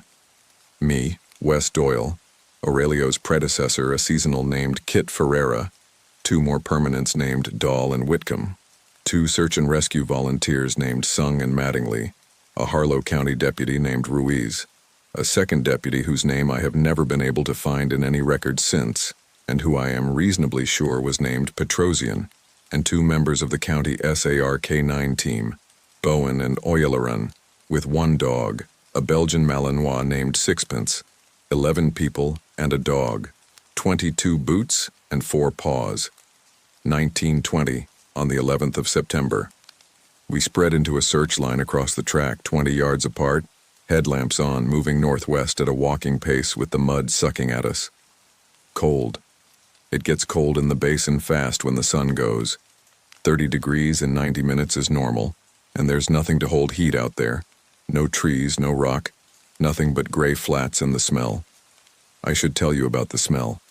It's the thing every visitor asks about after their first drawdown walk, and the answer we give is anaerobic decomposition of organic sediment, which is true. 60 years of dead algae and drowned brush underwater without oxygen, and when you open it to the air it smells like a pond bottom, like sulfur and iron and something Swedish underneath. It gets in your clothes. You can wash a uniform 3 times and still get it off the collar. That's what we tell you. It is true. It is also not the whole truth, because when you are out on the flats at night past the vault, past the channel, the smell changes. It stops smelling like a pond bottom and starts smelling like a house, like a shut-up house in the summer. Dust and old paper and floor wax and faintly cooking. Onions in a pan. I have never met a ranger at Coldwater who will bring that up unprompted, and I have never met one who denies it when you do. We walked for an hour and 40 minutes. The tracks held their bearing. We called his name. Rule 3, said Ephraim, in my memory, in the truck. Don't say a lost man's name out loud below the mud line at night. There is no way to run a search without calling a name. None. It is the single most effective tool in the box. The human voice carries in open terrain far better than any light, and a hypothermic man who cannot walk can sometimes still shout. Everything in my training, every hour of it, said call the name. I let them call it. I called it myself. Tobias Rain. At 21:04 the dog alerted. Sixpence went rigid on the line about 200 yards short of the old channel and put her nose up, not down, air scenting, and Oyeleran called it and we swung the line and pushed. The mud got worse. Wes went into mid-thigh and Dahl and I hauled him out and he came up with his boot still on, which is lucky and which I noted at the time as lucky, in that flat way you note things during operations. Then the dog stopped alerting. Not lost the scent, stopped. Sixpence sat down in the mud and would not move and would not look northwest. Oyeleran said her name 3 times and pulled the lead, and the dog just sat there, 90 pounds of highly trained animal, looking back the way we'd come. She's done, Oyeleran said. His voice had gone strange. She's done, ma'am. And then Petrosian, the deputy, said, Who's that? He was pointing northwest, out past the line, out where nobody should have been. And there was a light out there. A headlamp, white LED, exactly like ours, bobbing with the gait of a person walking. Ruiz keyed his radio and said, "Who's forward of the line?" Nobody answered. I said, "On the Ranger channel. All units, sound off by name." And they did, one by one, and I wrote them down again, on my clipboard, with my glove off and my hand shaking from cold, and I got 11. All 11 present, all 11 in the line, all 11 with a light on their head. And out ahead of us, 400 yards northwest, there was a 12th light. Nobody said anything for what felt like a long time and was probably 4 seconds. The light kept moving. It had a rhythm to it, the up-down of walking on uneven ground. Then it stopped, and it turned. You could see it turn, the beam swinging around, and it pointed straight back at us. And a voice came across the flats, thin and stretched by distance but absolutely clear, the way sound is clear over water and over mud, and it said, "Nora?" I have thought about this for 11 years. I want to be precise about it because precision is all I have. It did not sound like Tobias Rain.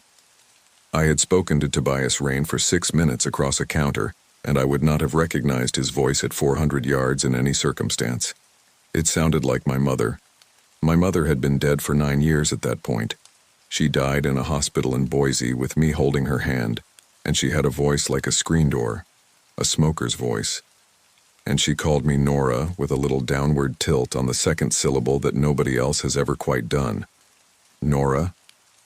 Kit Ferreira, who was 23, and in her second season and standing about 20 yards to my left, took one step forward and said, "Is that—" I said, "Don't answer." I said it as loud as I have ever said anything. It came out of me from somewhere under the training, under the 22 years, out of the part of the animal that knows. Rule 1. Below the mud line after dark, you do not answer to your name. Kit stopped. Everybody stopped. Sixpence began, very quietly, to whine, and the light went out, not moved away, not turned. Out instantly, the way a lamp goes out when it's switched, and the dark out there past our beams was absolute, and we stood in a line of 11 people on the bottom of a drained lake and listened to nothing at all. "Line," I said. "We're turning around, we're going out now." Rui said, "There's a guy out there, deputy. We are going out, now." To his everlasting credit, he did not argue.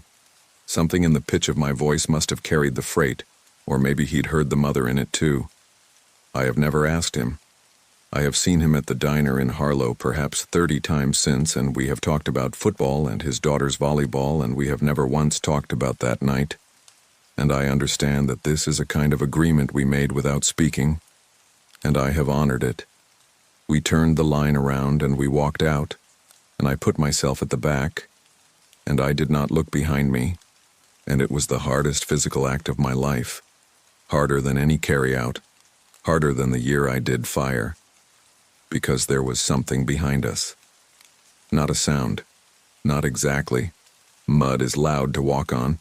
It sucks and pops. And 11 people walking on it makes a racket. And inside that racket there was a rhythm that did not belong to any of us. A 12th suck and pop. Out of step. Just slightly out of step, the way a person walks when they are matching your pace deliberately, but their legs are a different length. We came up over the mud line at 22:51, and I stood at the gap in the snow fence with my clipboard, and I counted them in. 12. I want to describe exactly what I did, because Aurelio is going to ask me, and because I have over it so many times that it has worn smooth, like a step. I stood at the gap in the fence. There is only one gap. We fence it that way on purpose, funneling, and I know now why we fence it that way on purpose. My headlamp was on, and I had my clipboard with 11 names on it, and I said each name as its owner stepped up over the cobble onto the hard ground. Ferreira, Dahl, Whitcomb, Sung, Mattingly, Ruiz, Petrosian, Bowen, Oyalaran, and Sixpence, Doyle. That's 10 and a dog, plus me is 11, and all 11 were up, and all 11 were standing on the hard ground behind me in a cluster, hunched and filthy and breathing hard. and there was a person coming up out of the mud behind them. It was a man in a canvas jacket and new boots. He was walking the way a tired man walks. His head was down, and he had his arms crossed over his chest for warmth, and he came up the slope of the exposed bed toward the gap in the fence, toward the light, toward us, and he was 30 feet away and closing, and he was Tobias Rain.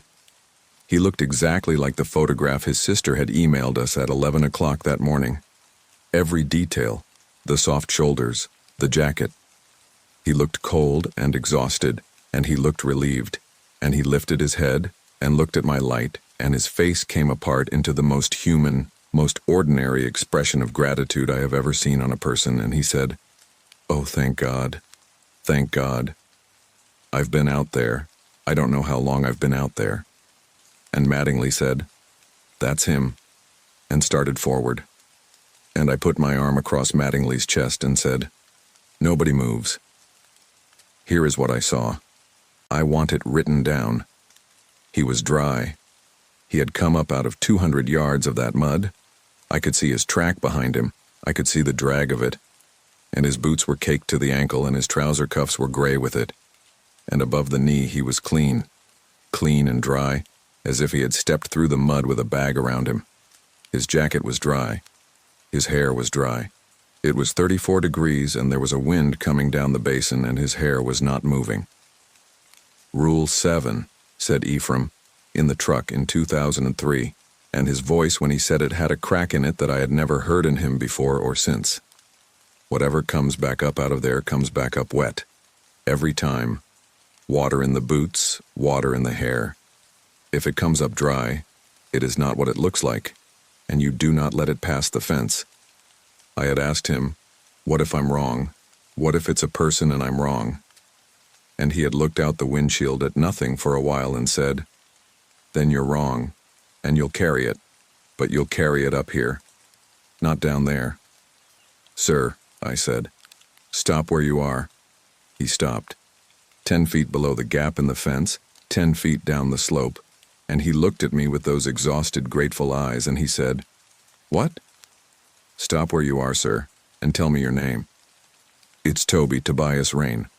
Ranger Calloway, right? We talked. I showed you the picture of the house." Behind me, somebody swore. Ruiz said, "Calloway, what the hell are you doing?" "Tell me the name of the dog in the picture," I said. And he smiled. That was the moment. That was the exact moment. And everybody on that fence line felt it, and not one of them has ever put it in a report. He smiled, and the smile went on a half-second too long, and he said, "Does it matter?" "Yes." "Nora," he said. And it was my mother's voice, coming out of Tobias Rain's mouth with the little downward tilt on the second syllable. "You're being unkind." Sixpence began to scream. I don't know a better word. Dogs bark and dogs howl and dogs whine, and this was none of those. It was a sound I have heard exactly once, and Oyalaran fought her on the lead with both hands and his boots skidding, and the whole cluster of us went backward from the fence in one movement like a shoal turning. And the thing that looked like Tobias Rain stood 10 feet below the mud line with its dry hair, and did not come any further. It could not come any further. I understood that then, in my body, before I understood it in my head. It stood at the edge of the wet ground like a man at the edge of a pier, and it looked up at 11 people with lights on their heads, and it said, in a voice that was nobody's, "You have to let me out. That's how it goes. Somebody has to let me out." And I said, "No." And it said, "Nora Calloway." And it made a sound that I think was meant to be laughter. "You know I'll wait." We walked backward to the trucks, all 11 of us. Nobody turned their back on the fence until we were at the road. When I finally swung my light back down toward the gap, there was nothing there at all. And the tracks in the mud, which I photographed at 6:40 the next morning in good light, and which are in an envelope in my house and not in any file at the park, came up out of the flats to a point 10 feet below the fence line and stopped. And there was no return track. And the mud in that place was smooth as poured cement in a 2-foot circle. as if something had been let down into it very gently and pulled straight back out. There is no annex. I want to say that clearly, in case anyone ever reads this who has the authority to be upset about it. There is no secret document. There is no black binder. Ephraim Salt used to call it the annex as a joke, the way you'd call the junk drawer, the archive, and the joke stuck.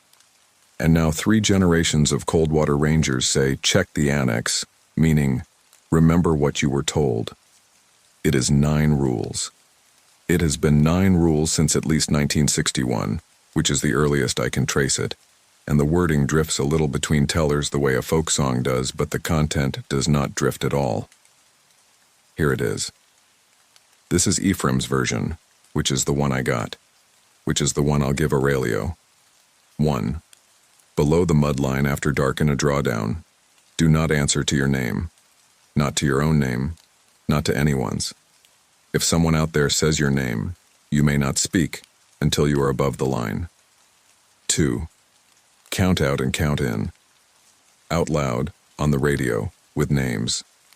If the count coming in is higher than the count going out, nobody goes back down for anything, and the extra does not come through the fence. 3. Do not say a missing person's name aloud below the mud line. It hears names. That is the whole of what it does. 4. Nobody goes below the mud line after dark in a drawdown. Not for a body, not for a live one, not for the second coming. 5. No radio traffic on any channel between 2 and 3 in the morning during a drawdown. Turn them off, not down. Off. 6. Nobody goes below the mud line alone at any hour. 2 minimum, and the second one's only job is to watch the first one's back and count. 7. Whatever comes up out of the mud comes up wet. If it comes up dry, it does not come through the fence. 8. It cannot come past the old high water line unless it is invited. Do not invite it. Do not open a door for it. Do not say come in or come on or come here or this way or anything that a door could be built out of. Say no. Say no as many times as it takes. 9. It takes 1 name every drawdown, and if it does not get 1, it takes 7. I asked Ephraim about 9 that night in 2003, and he wouldn't answer it. He put the truck in gear and drove me back to the housing area and said goodnight. I asked him 3 more times over the following 12 years, and he never answered it. And then he retired to a double wide on 4 acres of leased BLM ground 8 miles outside the park boundary, and I would drive out there twice a year with a bottle of the rye he liked, and I asked him twice more out there, and he never answered it. At 6:15 in the morning on the 12th of September, after the worst night of my career, I drove out there and asked him again. He was 84, and he was sitting on the steps of the double wide in a canvas coat with a cup of coffee at 6:15 in the morning, as if he had been waiting. He probably had. Ephraim slept about 4 hours a night and had since 1979, and I knew the year because he'd told me the year once and then changed the subject so hard he'd nearly given us both whiplash. He watched me get out of the truck. He looked at my uniform, which had gone the color of the flats from the knee down, and at my hands and at my face. "Well," he said. "Hell." "Ephraim, how many did you take out?" 11. "How many come back?" 12. He closed his eyes. He sat there with his eyes closed and his coffee cooling in his hand for probably 15 seconds, and I stood in the frost with the sun not up yet behind the bitterlicks and let him have it. "You didn't let it through," he said. Not a question exactly, a thing he needed to hear out loud. "No." "Did anybody answer to a name?" "No, Ferreira almost, I stopped her." He opened his eyes. "Did you say the boy's name down there? The lost one?" "Yes," I said. "About 400 times. Marguerite ordered the search and we ran a standard line and we called his name for an hour and 40 minutes. Ephraim Salt put his coffee down on the step next to him with enormous care, as if it were full to the brim, which it was not. "Come inside," he said. "I got to show you the can." The coffee can was a Folgers can, the old red plastic kind, and it lived in the bottom of a gun safe under a box of 3006, and a stack of paid utility bills going back to the Reagan administration. Inside it, wrapped in a Ziploc, was a bundle of paper about 1.5 inches thick. Some of it was ledger paper, the wide, green-lined kind. Some of it was pages torn out of duty logs. There was a sheet of Bureau of Reclamation letterhead from 1958 with handwriting on the back, and there were index cards, and there were 2 pages of a spiral notebook in ballpoint, and at the bottom, brittle and brown, 4 pages of what I am reasonably certain was a church register. It was a list of names and dates. That's all it was. It went back to 1958, and it was arranged in 7-year blocks, and there were, at each block, either 1 name or 7 names. 1958, 7 names. 7 names in a copperplate hand, and next to them a note in different ink, not relocated. 1965, 1 name. H. Prewitt, 822, gate open, mine. And under it, in the same hand, 1 word, forgive. 1972, 1 name. 1979, 7 names. 7, and the 7th was E. Salt, refused. 1986, 1 name. 1993, 1 name. 2000, 1 name. 2007, 1 name. 2014, 1 name. And at the bottom of the last page, in Ephraim's cramped block capitals, a line that had been written recently enough that the ink still had a sheen on it, 2021. I sat at his kitchen table in the gray morning light with my filthy boots on his linoleum, and I read a 63-year-old list of people who had been given to something, and I want you to know that my first reaction was not horror. My first reaction was a kind of terrible professional relief, because for 11 years I had been carrying 9 rules with no evidence, and here at last was a document. Here was a data set. Here was a spreadsheet, God help me, and my hands knew what to do with the spreadsheet. Who keeps this? I said. Whoever's got it. He sat down across from me. Prewitt started it in 65 and gave it to a fella named Dowd, and Dowd gave it to me in 76, and I've had it since. Was going to give it to you in a year or 2. Wasn't in a hurry. Man's not in a hurry to hand somebody a thing like that. What is it, Ephraim? The list? The thing. He rubbed his jaw. He had a week of white stubble, and his hands had gone spotted and thin, and they had once been the strongest hands I ever shook. I don't know, he said. 29 years in that basin and 11 of them thinking about nothing else, and I do not know, and Nora, I want you to hear me say that, because you're going to want to figure it out. That's how you are. You're going to want a category for it. There isn't one. I got theories. Theories are worth what you paid. Give me a theory. All right? He leaned back. Verity had 2 churches. You know that. Methodist, and one the county records won't name. The county records won't name it because the county clerk in 1931 was a Verity man, and he wrote assembly and left it at that, and nobody pushed. The assembly. He said the word like it tasted of tin.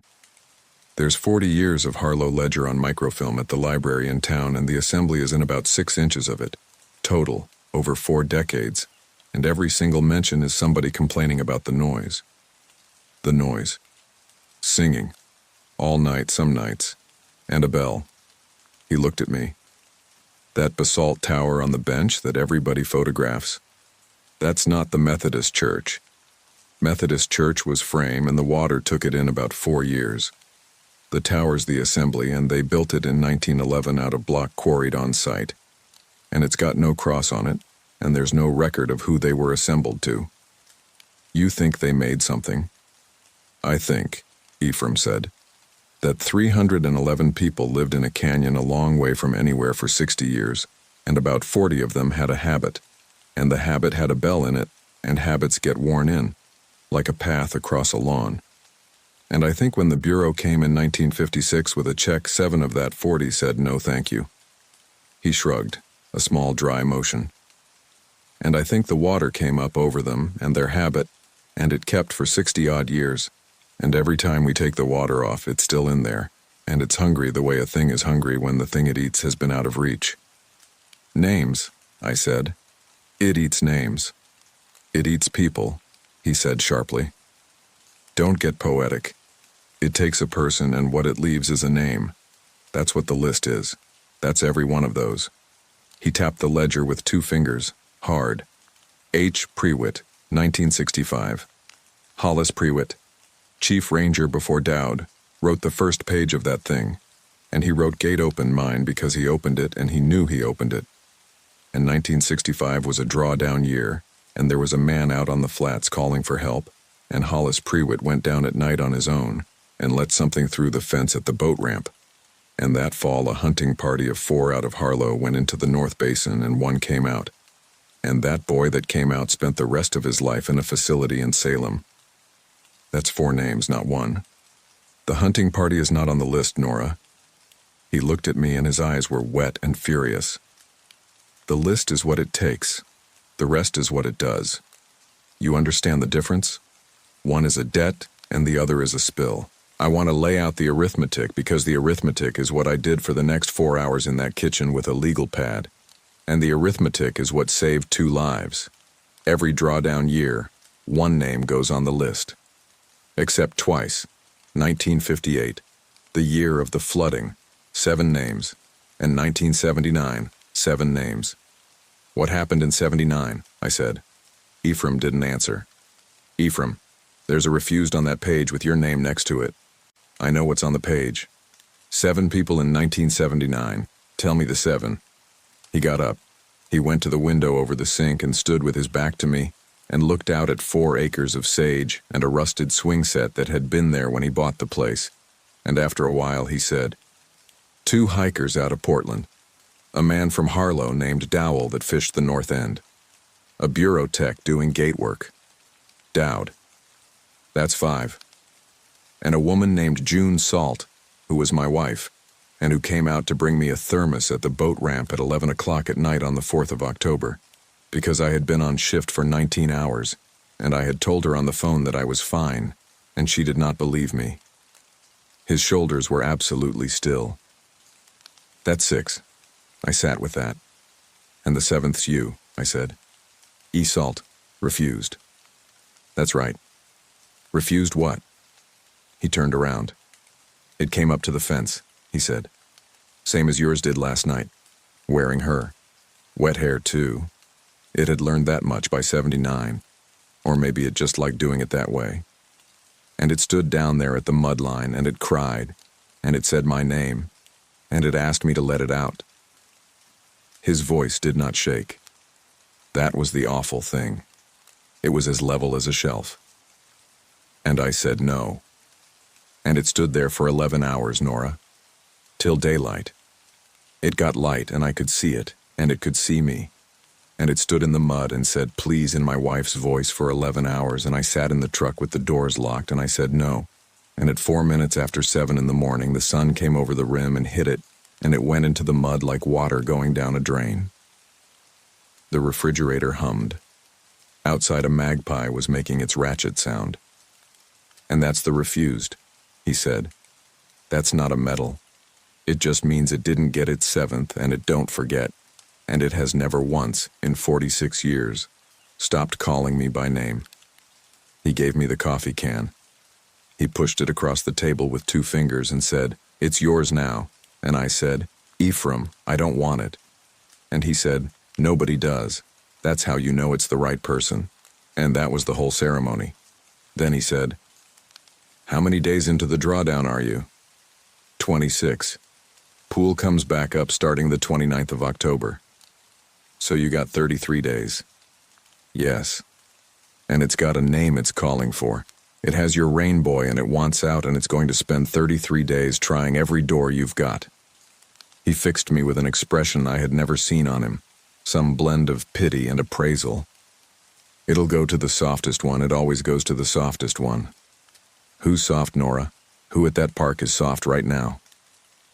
I thought about Kit Ferreira, 23, who had taken 1 step forward when she heard a voice she recognized. And I thought about a woman in Tacoma named Adaeze Rain, who was on a plane. They came in on the 13th. Not just the sister, the whole family, the way families do, in 2 rental cars. And by nightfall there were 9 of them at the Bitterlick Inn in Harlow. An aunt, 2 cousins, a brother-in-law with a drone he was not going to be allowed to fly, and Dulcie. Dulcie Rain was 17, and she was Tobias's niece, a Daisy's daughter, and she had her uncle's soft shoulders and none of his hesitancy. She came into the visitor center at 8 in the morning with her mother, and she stood at the map while the adults did the adult thing of asking the same questions in slightly different words, and when I had run out of true things to say and had started saying the kind thing, she interrupted her mother mid-sentence and said, "Where exactly did the track stop?" "Dulcie," her mother said. "It's a fair question," I said. "About a half-mile out, on a bearing of 311 degrees, headed for the Old Town Bench. You're not searching anymore. We're searching the shoreline and the canyons. We flew the basin twice yesterday with FLIR and we're flying again this afternoon. But not on foot, on the mud, not out where he went." I looked at her, and she looked back at me, and I understood that she was going to be a problem in the way that the best people are problems. "Not on the deep mud," I said. "It's not safe to put people on it. We lost a searcher up to the thigh 2 nights ago. Below a certain point out there, ground rescue is a way to make 1 missing person into 3. She didn't cry. She was too angry to cry, which I recognized because I had been the same kind of 17. She said, "So he just stays out there?" And her mother put a hand on her back, and a day's rain said to me quietly, "Thank you for what you did the first night. The deputy told me you had 11 people out there in the dark. I know what that costs." I said, "Ma'am, I wish it had been enough." Which is one of the true things I said that month, and it did not help either. The family stayed 9 days. That's longer than most. Most stay 4 or 5, and then the logistics of grief take over. Jobs, other children, the plain animal exhaustion of hoping in 8-hour shifts. And they leave a phone number and a photograph, and they go home and wait for the call. The rain stayed 9 days, and on the 8th day, at 11 at night, Kit Ferreira called me at home and said, "Nora, the girl's truck is at Sage Flat." "What girl?" "The niece, the one with the questions. She rented a truck in town with a credit card, and she is at Sage Flat right now. I just drove past. It's parked at the ramp turnout." I was in my boots before she finished the sentence. Here's the thing I have never been able to make anyone understand about that drive. 19 miles of Park Road at 11 at night. I did it in 21 minutes. And the entire way, the whole 21 minutes, I was not afraid for her the way you are afraid for a kid who is about to do something stupid in dangerous terrain. I was afraid the way you are afraid when the phone rings at the wrong hour. Because it goes to the softest door. The truck was empty. The driver's door was open and the dome light was on, and there was a phone on the passenger seat with 14% battery and a photograph of a clapboard house on the screen. The same photograph, rescanned, sent from a dead man's laptop to a phone in a rental truck. And there were boot prints going down through the gap in the snow fence. I stood at the gap with my light out over the flats. It was 23:41 on the 19th of September, 12 days into a 33-day countdown. "Rule 4, said Ephraim. "Nobody goes below the mud line after dark." "Rule 6, said Ephraim. "Nobody goes alone." I keyed my radio and said, "Cold Water Dispatch, this is 4-1. I have an abandoned vehicle and pedestrian tracks over the fence at Sage Flat. I need Doyle and Ferreira here now, and I need the county, and I need somebody to call Marguerite Ives and wake her up." Dispatch acknowledged. And then, out on the flats, about 300 yards northwest, a light came on, and a girl's voice, young, cracked, exactly the timbre of a 17-year-old who has been crying, called out, "Hello? Hello, I think I'm stuck. I'm stuck. Can somebody help me?" I did not answer. I stood at the gap in the fence with my hand on the radio, and my light pointed out at nothing, and I did not answer. And the not answering took something out of me that I have never entirely gotten back. Because the voice was right, that was the hell of it. It was right. It had the hitch in it. It had the swallow. It had the particular high scrape a young person's voice gets when they have been shouting into open country for a while and their throat has gone raw. And no imitation gets that. No recording gets that. And I stood there and thought, what if the list is a story? What if Ephraim is an old man with a dead wife and a habit, What if a 17-year-old girl is dying in the mud 200 yards from me because I read a coffee can? Please, the voice said. Please, I can't. It's up to my chest, it's really cold. West Doyle's truck came down the road behind me with the light bar going. And out on the flats, the voice said, in an entirely different register, flat and conversational and pleased. Oh good, more. We found Dulcie Rain at 0020, 40 minutes after I got to the fence, and she was not out on the flats at all. She was in the vault toilet at the Sage Flat trailhead with the door latched, sitting on the concrete floor with her knees up, and she had been in there for an hour and 10 minutes. Kit Ferreira found her by doing the plain unglamorous thing of checking the structures before running out into the dark, which is why Kit Ferreira is now a district ranger in Utah, and why I will take credit for exactly none of it. The girl had walked out over the fence at about 10:15 with a headlamp and her uncle's photograph, and she had gotten perhaps 200 yards, and something had spoken to her. She would not tell me what it said. Not that night, and not the next day at the Bitterlick Inn with her mother in the room, and not 4 years later when she emailed me out of nowhere from a college address at 2 in the morning to ask if I still worked there. She has never told me. What she told me that night, sitting on the tailgate of my truck wrapped in a wool blanket with her boots off, was this. It knew about the swing. The swing? On the porch, in the picture. Her teeth were going hard enough that I could hear it. Grandpa used to say the chain on the left side was longer so it hung crooked, and it was a whole thing. It was like his whole... It was the one detail he always did. Every time. And it said... She stopped. She started over. It said something about the swing, and it wasn't in the picture. You can't see the chains in the picture, and it knew. And I ran. You did right. I ran and I hid in a toilet. You did right, I said. Dulcie, listen to me. You did the single hardest correct thing there is, which is turning around. I've got 22 years, and I could not have done it at 17. She looked up at me with her face wrecked and said, Is he alive? And I said, no. I want to be honest about why I said it, because it was against policy, and it was against every trauma-informed communication module I have ever sat through. I said it because she was going to come back. She was 17, and she was smart, and she was angry, and she had heard a voice out there that knew about the swing chains, and if I gave her 1 milligram of "we don't know yet," she was going to spend the next 4 weeks finding a way over that fence and the next drawdown and the one after that. She made a sound and put her forehead on her knees, and I sat with her on the tailgate until her mother's rental car came down the road too fast. That's the 8th true thing. She hated me for it for about 2 years, and then she didn't. And that trade is one I would make again in a heartbeat. Marguerite Ives closed the whole North Basin at 8 the next morning. Not the mud line, the basin. Sage Flat Campground, the ramp, the shoreline road from mile 6 to mile 19, the overlook. She had a contractor put up jersey barriers at the road junction, and she wrote a press release about unstable sediment and an active search area. And she caught more grief for it in the Harlow Ledger than she had caught for anything in her career. And she never once complained about it in my hearing.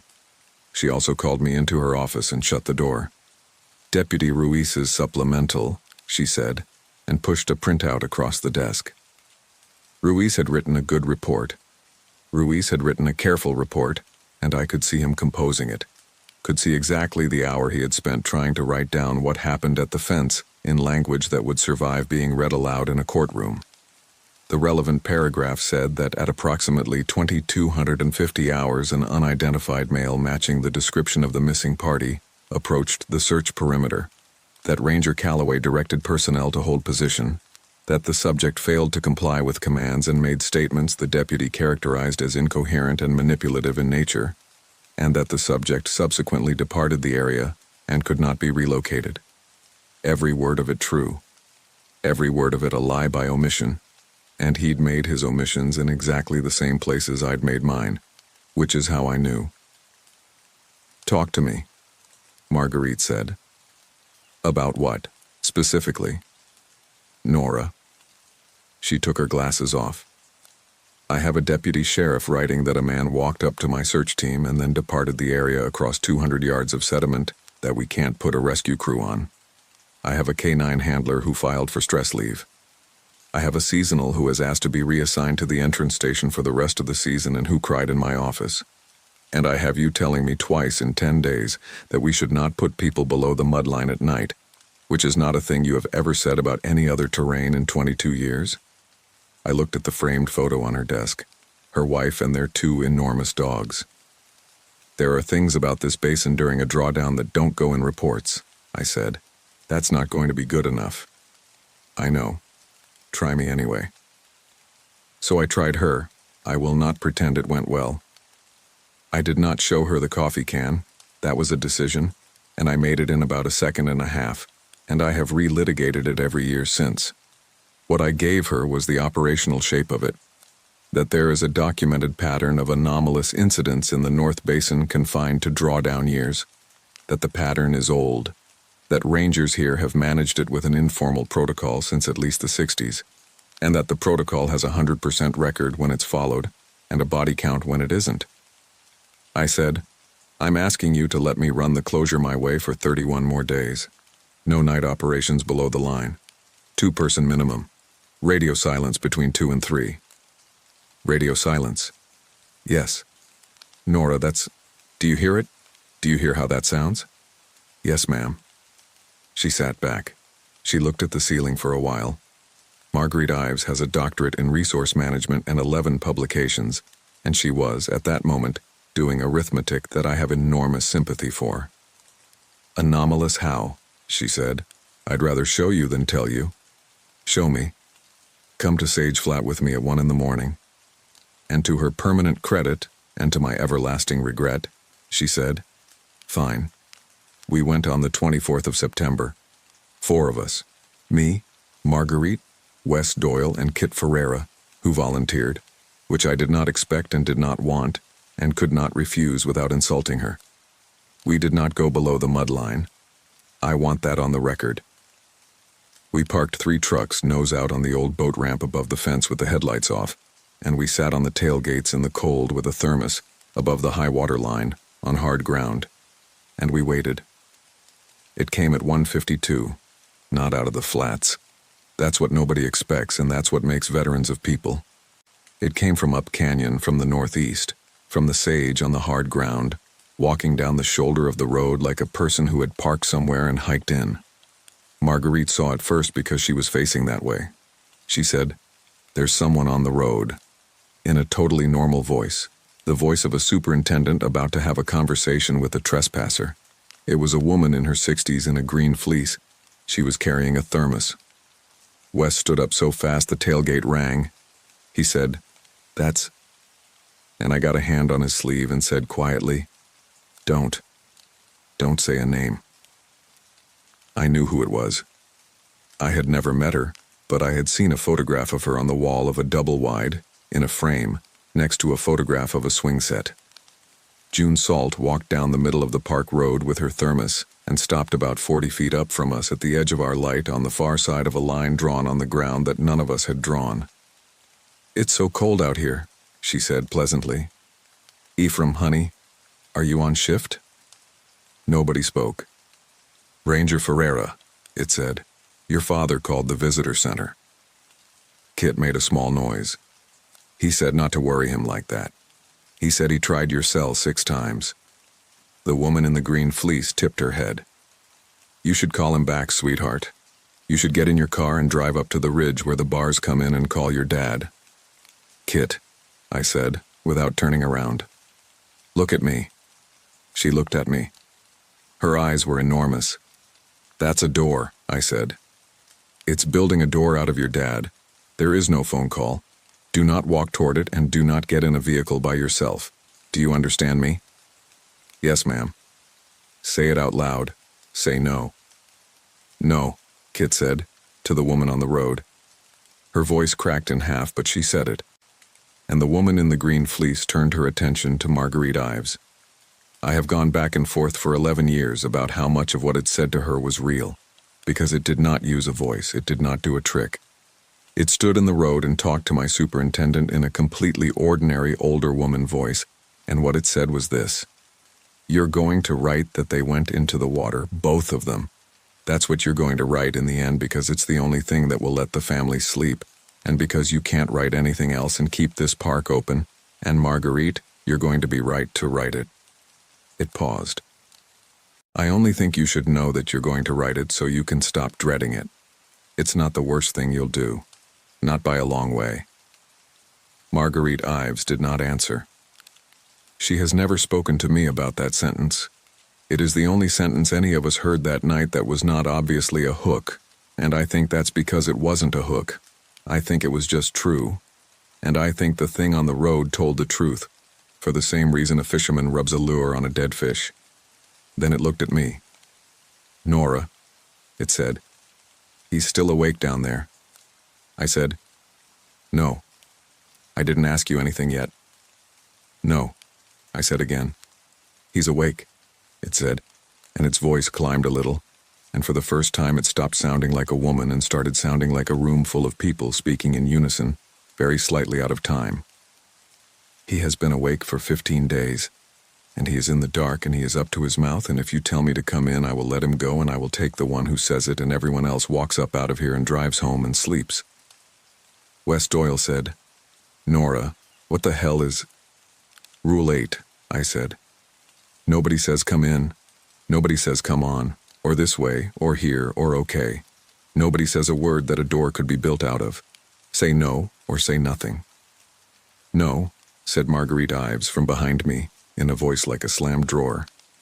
"No," said Kit. "No," said Wes. The woman in the green fleece stood in the road for a while. Then she set the thermos down on the asphalt, carefully, the way you set something down when you intend to come back for it, and she turned and walked away up the road into the dark, and the four of us stood in a ragged line on the boat ramp and listened to her footsteps not get any quieter for a very long time after she was out of sight. The thermos was still there in the morning. It was a Stanley, green, dented on one side, and there was a strip of masking tape on the bottom with salt written on it in ballpoint in a woman's handwriting. I drove it out to Ephraim's that afternoon, and he took it inside without a word, and I heard water running for a long time, and he came back out and sat down on the step and said, "Well, it's opened." "What's opened?" "It's up on the road, Nora. 46 years I never once seen it up on the road." He looked out at the sage. "The pool's lower than it's ever been. That's the whole of it. It ain't magic. There's less water on it than there's ever been, and it can reach further, and it's got 15 days of that boy in it, and it is going to reach as far as it can." He asked me who'd been there. I told him. 4 of us. Ivers, Doyle, Ferreira, me. He said, "Then it's got 4 doors it's been at, and it'll pick the one that's already got a crack." He turned and looked at me. "Who's got a crack, Nora?" And I said Kit, because Kit was 23 and had almost stepped forward twice. I was wrong. Wes Doyle was 31 years old. He had come to Coldwater as a seasonal in 2018, gotten a permanent slot in 2020, and he was the kind of ranger who did the shed inventory 2 weeks early. He restored a 1974 Bronco in the housing area lot on his days off with the door open and terrible music playing. He was engaged to a woman named Priya, who taught 4th grade in Harlow, and who is now his wife. He had no crack in him that any of us could see, and that is the entire point, and it took me years to stop being angry about it. There was no crack. He was not soft. What he had was a thing so much more dangerous than a crack, which is that he had been raised right, and something out in the mud was screaming for help in a human voice, and that is not a flaw in a man. That's the whole reason you hire him. On the 29th of September at 02:10, Wes Doyle turned his radio on. I know the time because it's on the log, his own set, keying up on the Ranger channel during the hour we were supposed to be dark. 14 seconds of open carrier, no voice, then nothing. I know why he did it because he told me afterward in the hospital, with his hands shaking so hard he couldn't hold the water cup. He had been sitting in his truck at the barrier at the road junction, which was where he was supposed to be, doing a closure post at a road junction 2.5 miles from the mud line, above the high water line, in a locked vehicle, following every rule I had given him. And at 2:10 in the morning, his radio, which was switched off, he was insistent on this. He had turned it off at 01:58 and put it in the center console. His radio said in Priya's voice, "Wes, Wes, the car won't start, and there's someone standing in the road." He turned it on to answer her. He said he knew. He said the whole time he was reaching for it, he was thinking, this is the thing. This is what Nora said. And he turned it on anyway. And he keyed the mic and he said, "Priya, where are you?" And it said, "Right here." The barrier at the road junction is 2.5 miles from the fence. Wes Doyle's truck was found at 0640 at the boat ramp turnout at Sage Flat, engine running, driver's door open, headlights on, and his boot prints went down through the gap in the snow fence. They went out 400 yards northwest on a dead straight bearing of 311 degrees. And then they stopped, and the mud around them for 2 feet in every direction was smooth as poured cement.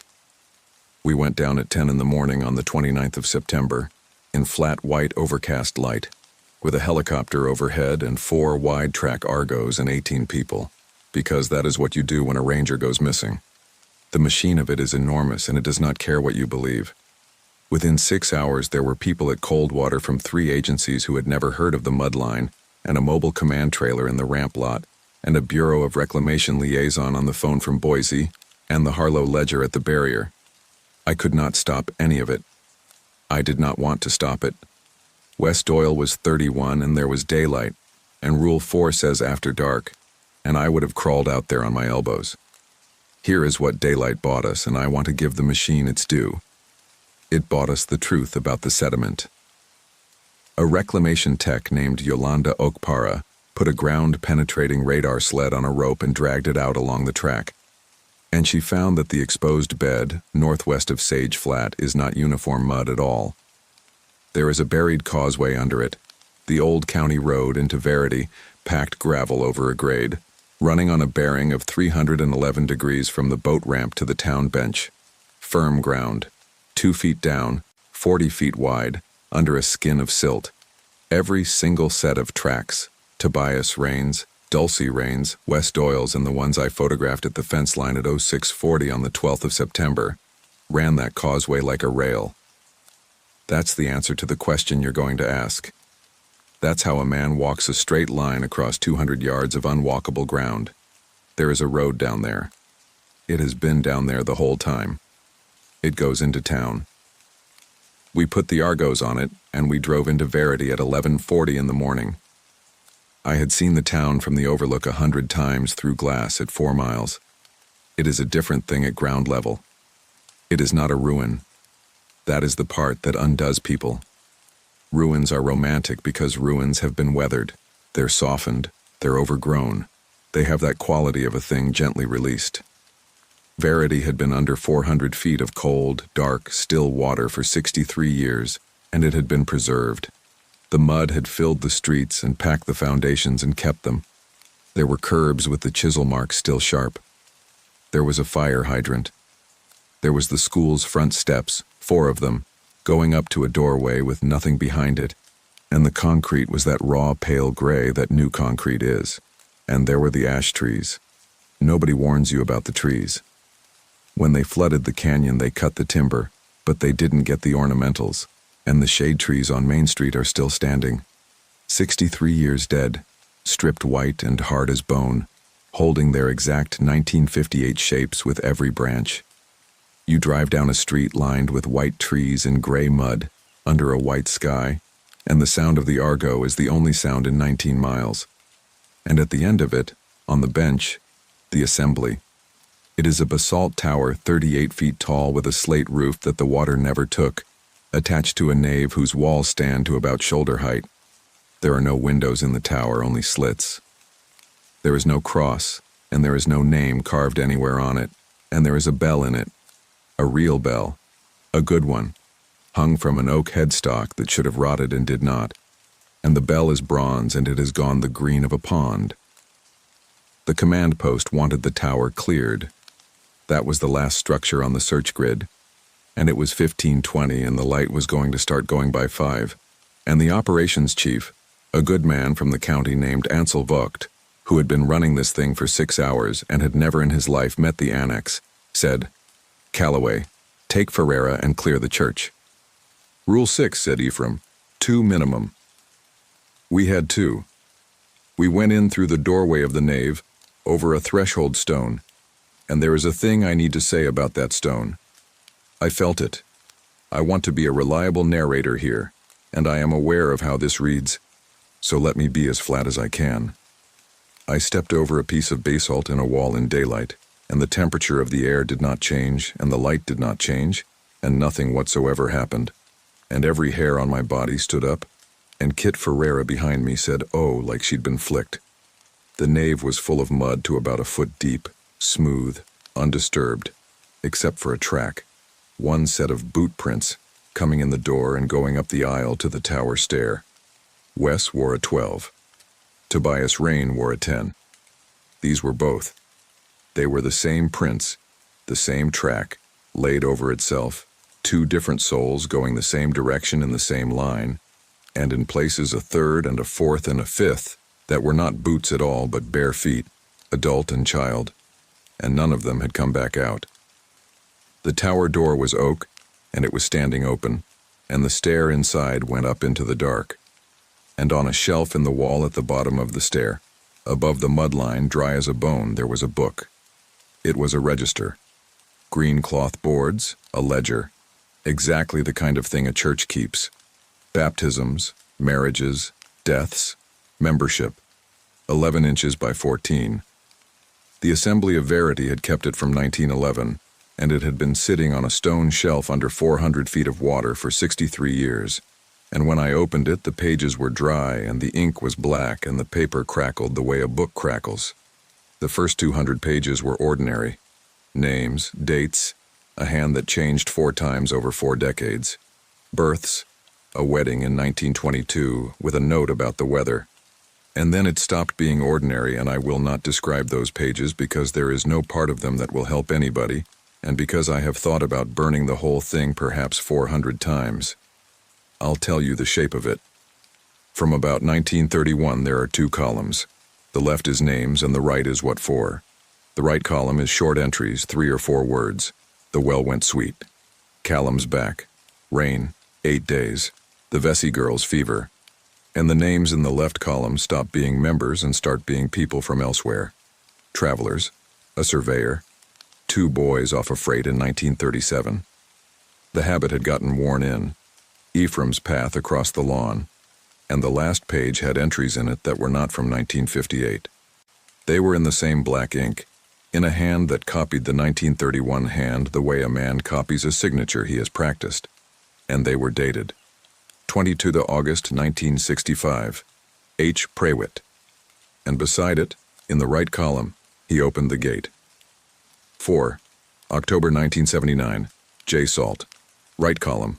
She came down with a thermos, then a list, 1986, 1993, 2000, 2007, 2014, every one of them a name I recognized from a coffee can in a gun safe. And then, at the bottom, in ink that was still wet enough to smear when Kit Ferreira touched it with her glove, 11 September, T. Rain, he wanted to see the house. 29 September, W. Doyle, he answered, and one more line below that, with nothing after the dash. A date in October, 3 weeks out. The day the drawdown ended. 20 October. N. Calloway. Kit made a sound. I put my hand flat on the page, and up in the tower, very softly, the bell moved. Not a peal. Just the sound a bell makes when something leans against it in the dark. A low half note, felt more than heard. The sound of a thing clearing its throat. Kit said, "Ranger Calloway, we need to go." "Yes," I said. "We do." I took the book. I have never once regretted taking the book. He was waiting at the barrier when we came up at 17:30, in the passenger seat of a Harlow County Sheriff's cruiser, because he did not drive after dark anymore, and he had called Ruiz and Ruiz had gone and got him. He was wearing a tie. I want that written down. 84 years old, in a wool coat and a tie, with his hair combed wet, sitting in a police car at a Jersey barrier in the high desert. I got out of the Argo covered to the waist in the gray, and he looked at me and then at the green book under my arm, and he said, "There you are. Ephraim, show me the last page." I showed him the last page. He held the book at arm's length because his eyes were gone, and he read it slowly, moving his lips. And when he got to the bottom, he stopped and stood very still and read the last 3 lines 4 or 5 times. Then he said, "It's due a 7th. My own incident report is 4 paragraphs long. Here are the 11 lies since I promised them. I wrote that the search of September 11th was terminated at 22:51 due to deteriorating conditions. It was terminated because a thing came up out of the mud wearing a dead man's face. 1. I wrote that an unidentified male approached the perimeter and departed. He did not depart. He went down into the ground like water down a drain. 2. I wrote that no personnel had contact with the male. Kit Ferreira nearly stepped forward and I stopped her with my voice, and that contact is the single most consequential thing in the entire document. 3. I wrote that Dulcie Rain became disoriented and returned to the trailhead unassisted. She ran from something that knew about the chains on a porch swing. 4. I wrote that the anomalous radio transmission at 02:10 on September 29th was likely equipment malfunction. 5. I wrote that Ranger Doyle left his post to investigate a suspected vehicle in the closed area. 6. I wrote that Mr. Salt, a retired employee, was likely suffering from age-related confusion. 7. He was the least confused man in that parking lot. I wrote that no personnel witnessed Mr. Salt's entry into the sediment field. 22 people watched him walk. 8. I wrote that a bronze bell recovered from the assembly structure was removed for preservation purposes. It was removed because I asked Yolanda Okpara to help me get it out of that tower and into the bed of a truck, and it is now at the bottom of an abandoned rock quarry 11 miles outside the park, in 90 feet of water, and there is nobody left alive who knows that but me and her and now you. 9. I wrote that the historical materials recovered from the site were transferred to the Harlow County Historical Society. Ida got the hymnals in the box of Pew hardware. She did not get the register. 10.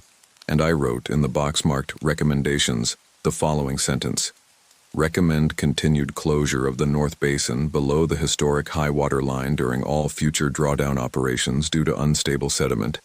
That's the 11th, and it's the important one, because it's the lie the whole park runs on. Marguerite Ives signed it. She signed it in November, and then she sat with me for 2 hours in her office with the door shut and the lights off, and neither of us said one word about a woman in a green fleece on a road. And at the end of it, she said, "Whatever you need in 2028, you'll have it." And then she took a promotion to a regional office in Colorado, and I have not seen her since. She kept her word, though. In 2028, I had the closure signed 6 months early, and a line item for temporary staffing, and a satellite phone I never used. Nothing happened in 2028. The ledger's entry for that year says 1, and the 1 is a name I am not going to write here, and it was not a person from this park, and I did not go down and look for the register page, and I have decided that not looking is something I'm allowed to have. Aurelio Pena started in May.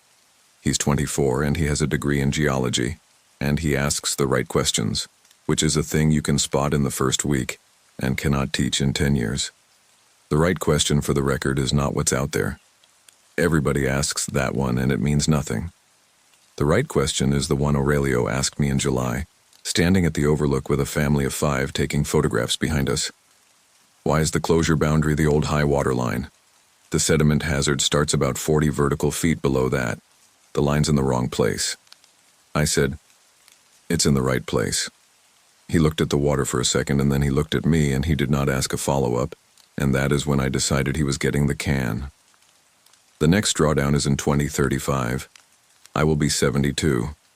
I will not be here for it in any official capacity, and the thought of that keeps me up in a way that surprises me, because I spent 20 years wanting to be done, and now I would give a great deal to be standing at that fence with a clipboard. So he gets the can, and the register, and the 9 rules, and one more that I added, which I want to state plainly because it is mine, and it cost 10. When it offers you a trade, the trade is real. That's the trap. It is not lying to you, and it will honor the terms exactly. And that is precisely why you say no, because a thing that keeps its word is not the same as a thing you can bargain with, and every person on that list was told the truth right up until the moment they stepped off the hard ground. I've been asked, by Kit mostly, who calls it Christmas and who has, in Utah, apparently found her own version of the coffee can, and whose voice when she talks about it has gotten flat in a way I recognize, why we don't just tell people. It's a fair question, and there's a bad answer and a real one. The bad answer is that nobody would believe us. That's true, and it doesn't matter. Plenty of true things aren't believed, and we say them anyway. We put up signs about the water at the intake towers, and people swim there regardless, and we keep putting up the signs. The real answer is that it hears names, and there are 600,000 visitors a year at Coldwater Basin and go home again. They take pictures of pronghorn. They get sunburned. They complain about the campground reservation system, some of them, at length, to me personally, and every single one of them goes home. That's the answer. That's the whole of it. They go home, and they never find out why, and that is what it looks like when the job is done right. So, 3 liters a day, hang your food, don't swim at the intake towers. And if you're at Coldwater in October of a drawdown year, and you're at the overlook at dusk, and the wind comes up the basin off all that gray mud and you hear something out there that sounds like somebody calling your name, don't answer. Just get in your car and go and let us do our work and don't come back until the water's up. N. Callaway Ranger, Coldwater Basin National Park, 2002, 2035. It was supposed to be a routine shift, nothing out of the ordinary. I was a park ranger tasked with patrolling the remote areas of the forest, keeping an eye on wildlife, tracking reports of any disturbances, and handling the occasional lost hiker. But that day was different. I've been working these forests for years, and I've seen some weird things. Odd noises, strange markings on trees, unsettling encounters with animals that didn't quite fit the natural order. But nothing like this. No. What happened in that place doesn't belong to the realm of the ordinary. It's something that still makes me look over my shoulder every time I step into the woods. A feeling that gnaws at me to this day. The morning had started like any other in the Bighorn National Forest. October in Wyoming brings that crisp bite to the air that makes your breath visible and turns the aspen leaves into sheets of gold against the dark pine. I'd been making my rounds since dawn, checking the usual spots where hunters like to set up camp without permits, ensuring the wildlife corridors remained undisturbed, and updating trail condition reports. My radio had been quiet for most of the morning. Just the occasional check-in from dispatch and reports from other rangers scattered across the forest's vast expanse. I was finishing up my inspection of a campsite that had been reported for improper waste disposal when the static crackled to life at 2:17 p.m. "Ranger Dawson, come in. Priority call." I recognized Sarah's voice from dispatch immediately. She'd been working the desk for nearly 15 years, and I'd never heard that particular edge in her tone before. Something that made the hair on my arms stand up even before I keyed the mic. "This is Dawson. Go ahead." "Peter, we've got a missing family reported. Father, mother, and 2 kids. They were supposed to check out of their campsite this morning but never showed. Last confirmed sighting was yesterday around 5 p.m., about 5 miles north of your current position." I pulled out my map, already knowing the area she was describing. Sector 7 North, a remote section of the forest that I had been patrolling earlier that morning. The terrain there was rough, all steep ravines and dense thickets that could swallow a person without a trace. More concerning was the history of that particular stretch of wilderness. "Any additional details on the family?" I asked, already starting toward my truck. "The Hendersons, James and Margaret, both 42. Twin boys, Michael and David, age 8. They're experienced campers according to the report, been coming here for years, driving a blue Ford Explorer, license plate Wyoming 779 RMK. I jotted down the information, but my mind was already racing ahead to that section of forest. Several hikers had gone missing there over the past decade, though the incidents were spread far enough apart that no one had ever connected them officially. Park Service policy was to treat each disappearance as an isolated incident, unless evidence suggested otherwise. But I'd been working these woods long enough to recognize patterns, even when they weren't supposed to exist. Estimated time since last contact? 21 hours. They were supposed to meet Margaret's sister in Sheridan this afternoon. When they didn't show and couldn't be reached by phone, she called it in. 21 hours. In wilderness rescue, we operate on the principle that the first 24 hours are critical. After that, survival rates drop exponentially, especially with children involved. But something about this situation felt different, more urgent than the standard missing hiker scenario. Roger that, dispatch. I'm en route to Sector 7 North, ETA 15 minutes. Copy, Ranger Dawson. Be advised, we're coordinating with County Search and Rescue. Additional units will be en route, but you're first on scene. The radio clicked off, leaving me alone with the sound of my truck's engine and the growing weight of unease in my stomach.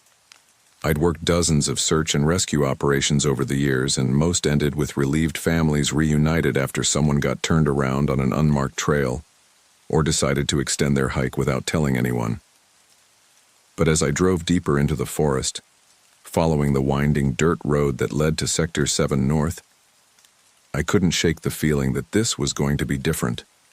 The trees seemed to close in around the road as I climbed higher into the mountains. Ancient pines stretched toward the overcast sky, their branches so thick they filtered the afternoon sunlight into scattered beams that danced across my windshield. The forest was beautiful, but there was something primal about it that reminded you exactly how small and vulnerable humans really were out here. I'd always been comfortable in these woods, even as a kid growing up in nearby Buffalo. My father had been a ranger before me, and he taught me to read the signs that the forest provided. How to track animals by their scat and prints, how to identify which plants were safe to eat, how to find water and shelter if you got lost. But he'd also taught me to respect the wilderness, to understand that there were things out there that didn't follow the rules we like to think governed the natural world. There are old places in these mountains, he used to tell me when we'd camp together during my summer breaks from school. Places that remember things from before we got here. You treat those places with respect, Peter, and you don't go looking for trouble in them. As I approached the coordinates Sarah had given me, I found myself thinking about those words more than I had in years. Sector 7 North was definitely one of those old places. The trees here were massive, some of them hundreds of years old, and there was a quality to the silence that felt different from the rest of the forest, deeper, more complete. I pulled my truck off the main road and onto the narrow access trail that led to the area where the Henderson family had been camping. The track was barely wide enough for a vehicle, just two ruts separated by a strip of grass and wildflowers that scraped against my undercarriage as I drove. After about half a mile, I spotted the blue Ford Explorer. My radio crackled as I stopped my truck about 50 yards away from the abandoned vehicle. Dispatch, this is Ranger Dawson. I've located the missing family's vehicle at coordinates. I rattled off the GPS numbers while studying the scene ahead of me. The Explorer sat at an odd angle, as if it had been parked in haste. Both front doors were open, and I could see personal belongings scattered around the immediate area. A child's jacket hung from one of the door handles, and what looked like a camping chair had been overturned near the rear bumper. Copy that, Peter. Search and rescue teams are still 45 minutes out. Proceed with caution and maintain radio contact. I acknowledged the transmission and stepped out of my truck, immediately struck by the absolute silence that surrounded me. In 15 years of working these forests, I'd never experienced quiet like this. No birdsong, no rustling of small animals in the underbrush, no whisper of wind through the pine needles, just an oppressive stillness that seemed to press against my eardrums. The air was wrong, too. It carried an underlying scent that I couldn't quite identify, something organic and unpleasant that made my nose wrinkle. Not the clean smell of pine and earth that I expected, but something that reminded me of meat left too long in the sun. I approached the Explorer slowly, my hand instinctively moving to rest on the grip of my service weapon. Not that I expected to need it for a routine missing persons case, but something about the scene was triggering every survival instinct I'd developed over my years in law enforcement. The vehicle's interior showed no signs of struggle. Keys still hung in the ignition, and the Henderson family's camping gear was neatly organized in the back. Water bottles, sleeping bags, a cooler that was still cold to the touch. Whatever had happened here, it hadn't started as a fight. I circled the Explorer, noting details that I would need for my report. No damage to the vehicle, no broken windows, no blood on the seats or door handles. But as I completed my inspection, I noticed something that made my stomach clench with the first real fear I'd felt since arriving on scene. Footprints, leading away from the vehicle and into the tree line. But they weren't all human. The family's trail was easy to follow at first. 4 sets of human footprints, 2 adult-sized and 2 small ones that had to belong to the boys, led from the Explorer toward a gap in the trees where an old game trail disappeared into the forest. The prints were clear in the soft earth near the vehicle, preserved by yesterday's brief rain shower that had left the ground just damp enough to hold impressions. I documented the scene with my camera, taking wide shots of the vehicle and close-ups of the clearest prints. Standard procedure for any missing persons case, though I was beginning to suspect this would be anything but standard. As I worked, that oppressive silence continued to weigh on me. In all my years patrolling these woods, I'd never experienced an absence of sound this complete. Even in the deepest winter, there were always small noises. The creak of tree branches, the scurry of a squirrel, the distant call of a hawk. This was different. This felt like the forest itself was holding its breath. I keyed my radio as I prepared to follow the trail. Dispatch, this is Ranger Dawson. I've located clear tracks leading from the vehicle into the forest. 4 individuals, consistent with the missing family. I'm beginning pursuit. Copy that, Peter. Remember, search and rescue protocols apply. Do not engage in any dangerous pursuit activities. Your job is to locate and assess, not to mount a solo rescue operation. Understood, dispatch. But as I started into the trees, following the clear impressions in the damp earth, I knew that protocol was already becoming secondary to instinct. Something was very wrong here, and waiting for backup might mean the difference between finding the Henderson family alive or finding them at all. The game trail wound through a section of old-growth forest, where the trees were massive enough to block out most of the afternoon sun. Here, the footprints became more difficult to follow, scattered across patches of pine needles and exposed rock that didn't hold impressions well. But there were other signs of passage: broken branches at chest height, a scrap of fabric caught on a thorny bush, the occasional clear print in a patch of exposed soil. I'd gone perhaps a quarter mile when I found the first piece of their camping gear, a small backpack, bright blue with cartoon characters on it that clearly belonged to one of the boys. It had been dropped, or thrown, about 10 feet off the main trail, partially hidden under a fallen log. The pack was empty except for a few pieces of wrapped candy and a small toy dinosaur. No signs of damage, no blood, nothing to suggest violence. But its location bothered me. It wasn't where someone would naturally drop a pack while hiking. It was too far off the trail, hidden too well to be accidental. I photographed the pack and its location before carefully picking it up with a handkerchief to preserve any potential evidence. As I did, I caught another whiff of that strange smell I'd noticed near the vehicle. Stronger now, more distinct. Definitely organic, definitely unpleasant. Like something rotting in the heat, though the October air was cool enough that decomposition should have been minimal. The trail continued deeper into the forest, and I followed it with growing unease. The human footprints were becoming more erratic, less organized. Instead of the steady, purposeful gait of people hiking for pleasure, these looked like the prints of people who were moving quickly, possibly running. Worse, they were becoming increasingly difficult to distinguish from other impressions in the earth, other impressions that were decidedly not human. I first noticed them about half a mile from the vehicle, large, deep depressions in the soft earth that were similar to footprints but wrong in every detail that mattered. Too big for human feet, easily 12 inches long and 6 inches wide. The toe impressions were elongated and ended in what looked like claw marks. Most disturbing was their depth. Whatever had made these prints was heavy, much heavier than any human. My training told me they had to be bear prints. but bears in this region didn't typically grow large enough to leave impressions this size, and the shape was wrong for any bear I've ever tracked. The toes were too long, too separated, almost finger-like in their arrangement. I knelt beside the clearest print and used a 1/4 for scale as I photographed it. The image would be essential for my report, though I was already dreading the conversation I'd have to have with my supervisor about what I was seeing. In 15 years of law enforcement, I'd learned that reports containing unexplained evidence had a way of disappearing into bureaucratic black holes. The two sets of tracks, human and other, seemed to be following the same general direction, but the relationship between them was unclear. Were the humans following the creature, or was it following them? The pattern of the prints suggested neither group had been moving at a casual pace. As I continued deeper into the forest, the quality of light began to change. The canopy overhead grew thicker, and what had been dappled sunlight filtering through the leaves became a perpetual twilight gloom.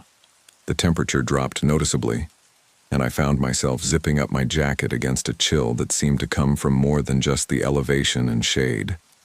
That's when I heard the first sound I'd encountered since leaving my truck. It came from somewhere ahead of me on the trail, a low groaning noise that might have been wind through the trees but didn't sound quite right. Too regular, too intentional. It lasted for perhaps 10 seconds before fading back into that unnatural silence. I stopped walking and strained to listen, my hand automatically moving to rest on my service weapon. The sound didn't repeat, but I had the unmistakable feeling that I was being watched. It's a sensation that every law enforcement officer learns to recognize, that prickle between your shoulder blades that tells you you're not alone, that someone or something is observing your movements. I turned slowly, scanning the trees around me for any sign of movement. The forest seemed empty, but the feeling persisted. If anything, it grew stronger as I stood there, until I was certain that somewhere in the shadows between those massive tree trunks, something was studying me with the same intensity that I was studying my surroundings. "Hello?" I called out, my voice sounding small and absorbed by the dense vegetation. "This is Ranger Dawson with the Forest Service. If anyone can hear me, please respond." Nothing. But the feeling of being watched didn't fade. I continued following the trail, but now every step felt like a decision that I might regret. The smart thing would be to turn back, wait for the search and rescue teams. Approach this as part of a coordinated effort with proper backup and communication support. But the Henderson family had been missing for over 20 hours now, and children were involved. Every minute I delayed could be critical. The trail led into a section of forest where the trees grew so close together that I had to push through branches to follow it. Here, the signs of passage became more obvious and more disturbing. Broken branches at various heights suggested that whatever had come through here had been large and powerful enough to simply push through obstacles rather than go around them. Some of the damage looked fresh, probably within the last day. I found the second piece of camping gear about a mile from the vehicle. An adult-sized hiking boot, still laced, sitting upright on a flat rock beside the trail. No foot inside it, no blood on the leather, nothing to suggest violence. But like the backpack, its placement felt wrong. Too neat, too intentional, as if it had been positioned there deliberately. As I photographed the boot, that strange smell grew stronger. Now I could identify it more clearly. The sweet, cloying scent of decomposition, but mixed with something else. Something musky and animal-like, like the smell of a zoo on a hot day. The combination made my stomach turn, and I found myself breathing through my mouth to avoid the worst of it. Whatever was producing that odor, I was getting closer to it. And based on the increasing intensity, it was getting closer to me too.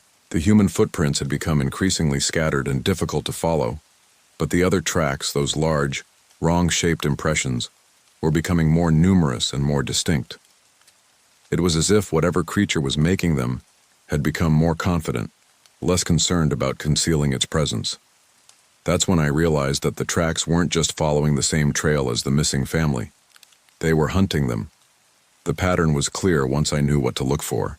The human prints moving quickly and erratically, changing direction frequently, while the creature's tracks followed at a steady, purposeful pace. Not chasing, but tracking, like a predator that knew it had all the time in the world to run down its prey. I keyed my radio again, though I was beginning to wonder if I was still in range for clear communication. Dispatch, this is Ranger Dawson. I'm approximately 1 mile northeast of the vehicle location following clear tracks. I found personal items belonging to the missing family, but no sign of the individuals themselves. Be advised, there are also animal tracks in the area that I cannot identify. Large, possibly bare, but unusual characteristics. The radio crackled with static for several seconds before Sarah's voice came through, distorted but understandable. Copy that, Peter. Search and rescue teams are 30 minutes out. Are you in any immediate danger? I looked around at the darkening forest, at the broken branches and strange footprints, and breathed in that nauseating smell that seemed to be growing stronger with every step I took. Negative, dispatch, but I recommend approaching with extreme caution. Something unusual is going on here. As I released the radio button, I heard that low, groaning sound again. Closer this time, and definitely not the wind. The trail led me deeper into a part of the forest I'd only patrolled a few times in my 15 years as a ranger. Here, the trees were ancient and massive, their trunks easily 6 feet in diameter, and their canopy so thick that day and night seemed like arbitrary concepts. The air was noticeably cooler, and that sick, sweet smell of decomposition had become almost overwhelming. I'd been following the tracks for nearly 2 hours now, and the story they told was becoming increasingly disturbing. The human footprints showed clear signs of panic, erratic direction changes, longer strides that indicated running, and at several points, what looked like evidence that someone had fallen and scrambled to get back up. The children's prints had disappeared entirely about half a mile back, which either meant they were being carried or I didn't want to consider the alternative. The creature's tracks, by contrast, showed a deliberate and methodical pursuit. The impressions were deep and evenly spaced, suggesting something that moved with purpose and confidence. Whatever was making them wasn't in any hurry. It knew it would catch its prey eventually. I found the third piece of evidence near a small clearing where a stream crossed the trail. Margaret Henderson's jacket, torn and muddy, hung from a low branch about 8 feet off the ground. The height bothered me almost as much as the damage to the fabric. It would have taken considerable force to throw a jacket that high, or something tall enough to simply place it there. As I documented the jacket with my camera, I noticed something else that made my blood run cold. The tree bark around where the jacket hung was gouged with deep scratches, as if something with very large claws had used the trunk to pull itself up to that height. The marks were fresh, still showing the pale wood underneath the bark. I was reaching for my radio to update dispatch when I heard voices. Human voices, coming from somewhere deeper in the forest. Faint and indistinct, but definitely people calling out. My heart rate spiked, with the first hope I'd felt since beginning the search. The Henderson family might still be alive. I immediately started moving toward the sound, abandoning my careful documentation of the trail in favor of speed. The voices seemed to be coming from a depression in the landscape ahead, where the stream had carved out a small ravine over the centuries. As I got closer, I could make out individual words. "Help us! Someone help us!" It was a man's voice, hoarse and desperate. James Henderson, almost certainly. I quickened my pace, pushing through the underbrush toward the sound. But as I got closer, something about the voices began to bother me. They were too regular, too repetitive.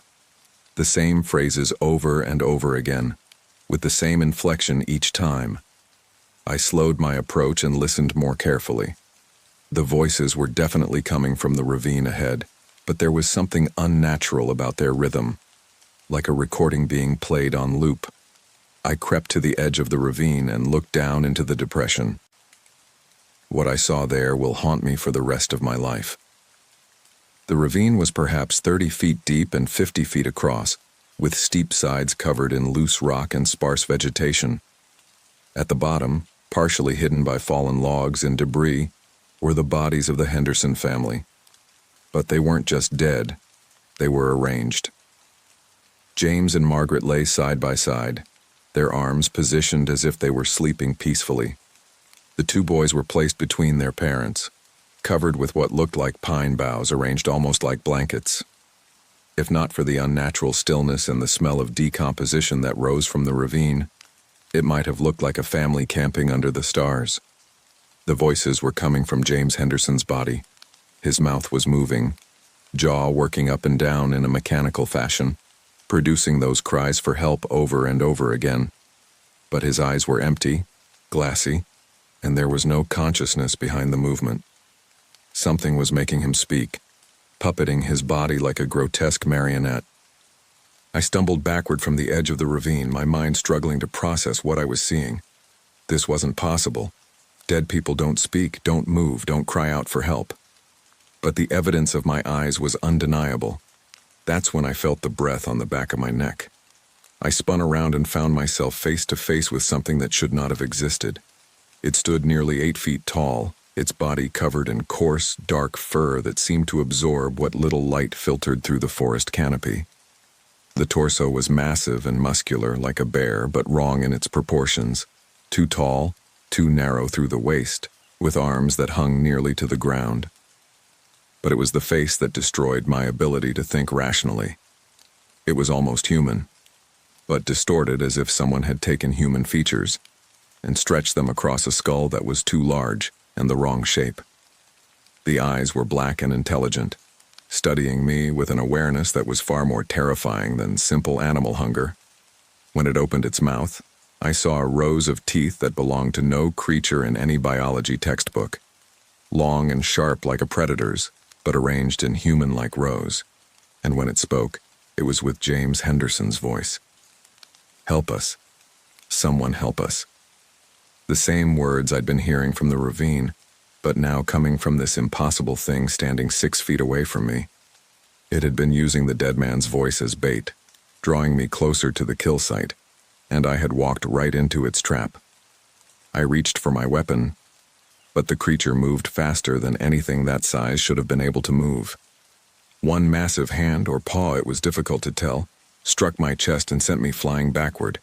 I hit the ground hard, my gun spinning away into the underbrush, and before I could recover, the thing was on top of me. Its weight was enormous, easily 300 pounds of muscle and bone pressing down on my chest.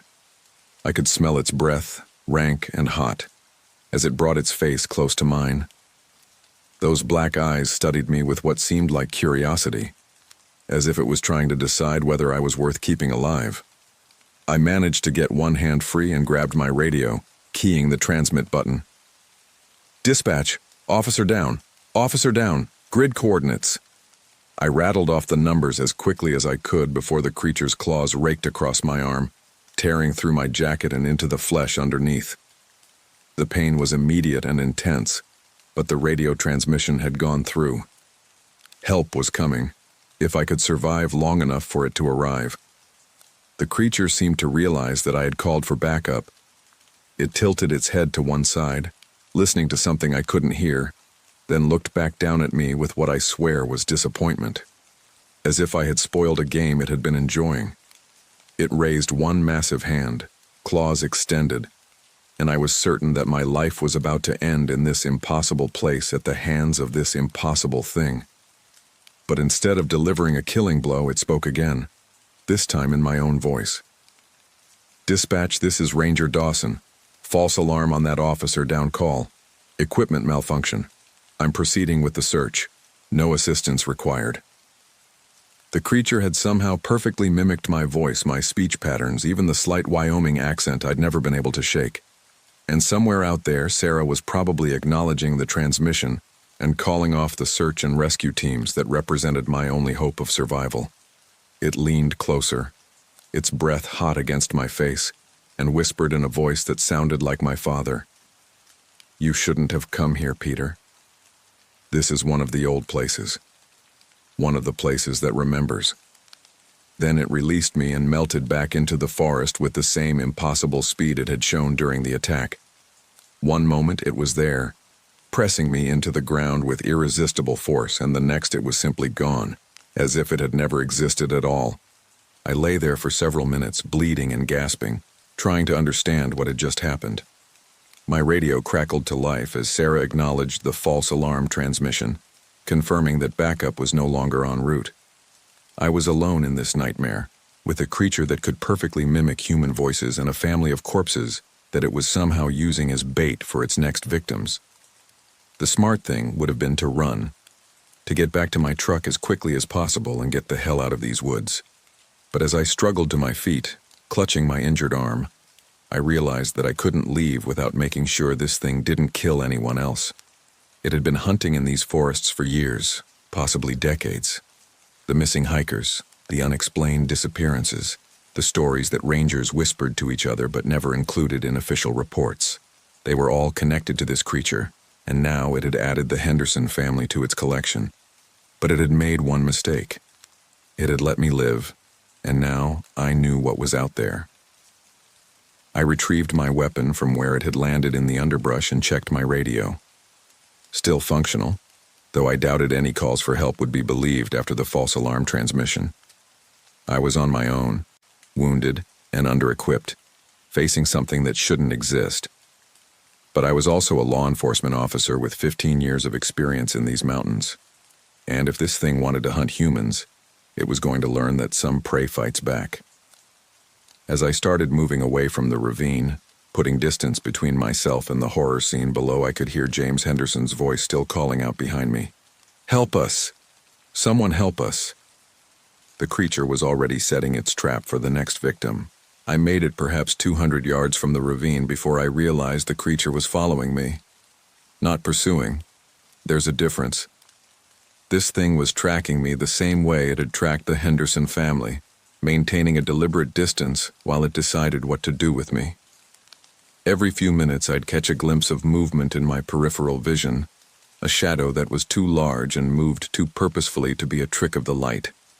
Sometimes I'd hear the soft sound of breaking twigs or the whisper of something large moving through the underbrush, but whenever I turned to look directly, there was nothing there.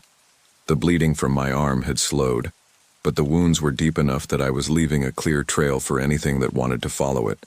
I'd torn strips from my undershirt to create a makeshift bandage, but I could feel the fabric growing damp as blood continued to seep through. My radio remained stubbornly silent. Either my transmission range was too limited from this deep in the forest, or dispatch was still convinced that my earlier false alarm meant I was fine. The creature's mimicry had been perfect, too perfect. It had not only copied my voice, but somehow understood the protocols and language patterns that would convince Sarah to call off the search. That level of intelligence was almost more terrifying than its physical capabilities.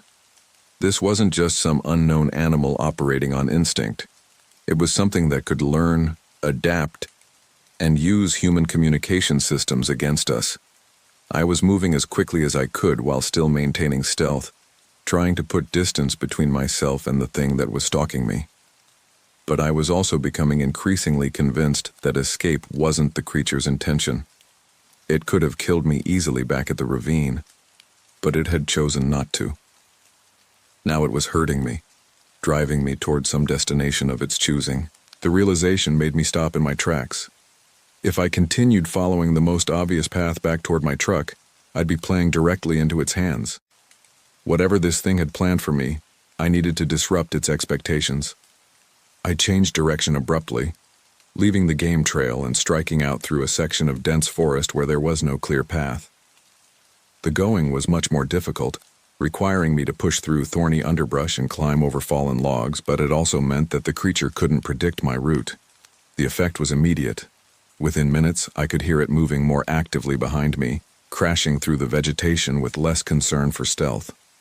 My change in direction had forced it to close the distance to maintain visual contact, and its frustration was becoming audible. Good. If I could keep it off balance, maybe I could find a way to turn this hunt around. I pressed deeper into the uncharted section of forest, using every survival skill my father had taught me to maintain direction and avoid getting completely lost. The sun was getting lower, and I could see the quality of light beginning to change from the pale gold of afternoon to the deeper orange that preceded sunset. Soon it would be dark, and I had no illusions about my ability to evade this thing in complete darkness. That's when I found the cave. It was little more than a cleft in a rocky outcropping, partially hidden behind a curtain of hanging vines. Under normal circumstances, I might have walked right past it.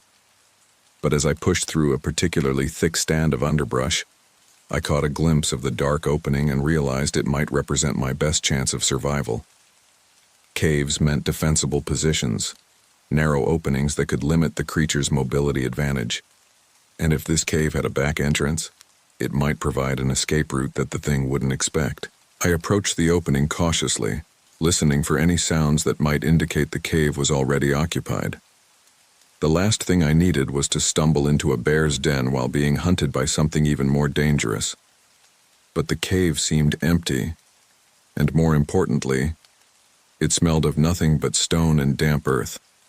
A welcome relief after hours of breathing that nauseating smell of decomposition that seemed to follow the creature. The opening was just wide enough for me to squeeze through, and the passage beyond extended back into the rocky hillside for at least 20 feet before disappearing into darkness. I couldn't see how deep it went, but the airflow suggested it might connect to other passages or chambers deeper in the mountain. I squeezed through the opening and positioned myself just inside the entrance, where I could see out but would be difficult to spot from outside. My service weapon was loaded and ready, though I had serious doubts about whether standard ammunition would be effective against something the size and apparent toughness of the creature. I didn't have to wait long. The thing appeared at the edge of the clearing like a nightmare materializing from shadow. In the fading daylight, I could see it more clearly than I had during our earlier encounter. Its fur was almost black, coarse and thick like a bear's, but covering a frame that was decidedly unbear-like. The arms were too long, the shoulders too broad, the head shaped wrong for any creature I'd ever seen. But it was the way it moved that truly disturbed me. There was an intelligence to its movements, a deliberate quality that reminded me more of a human hunter than an animal predator.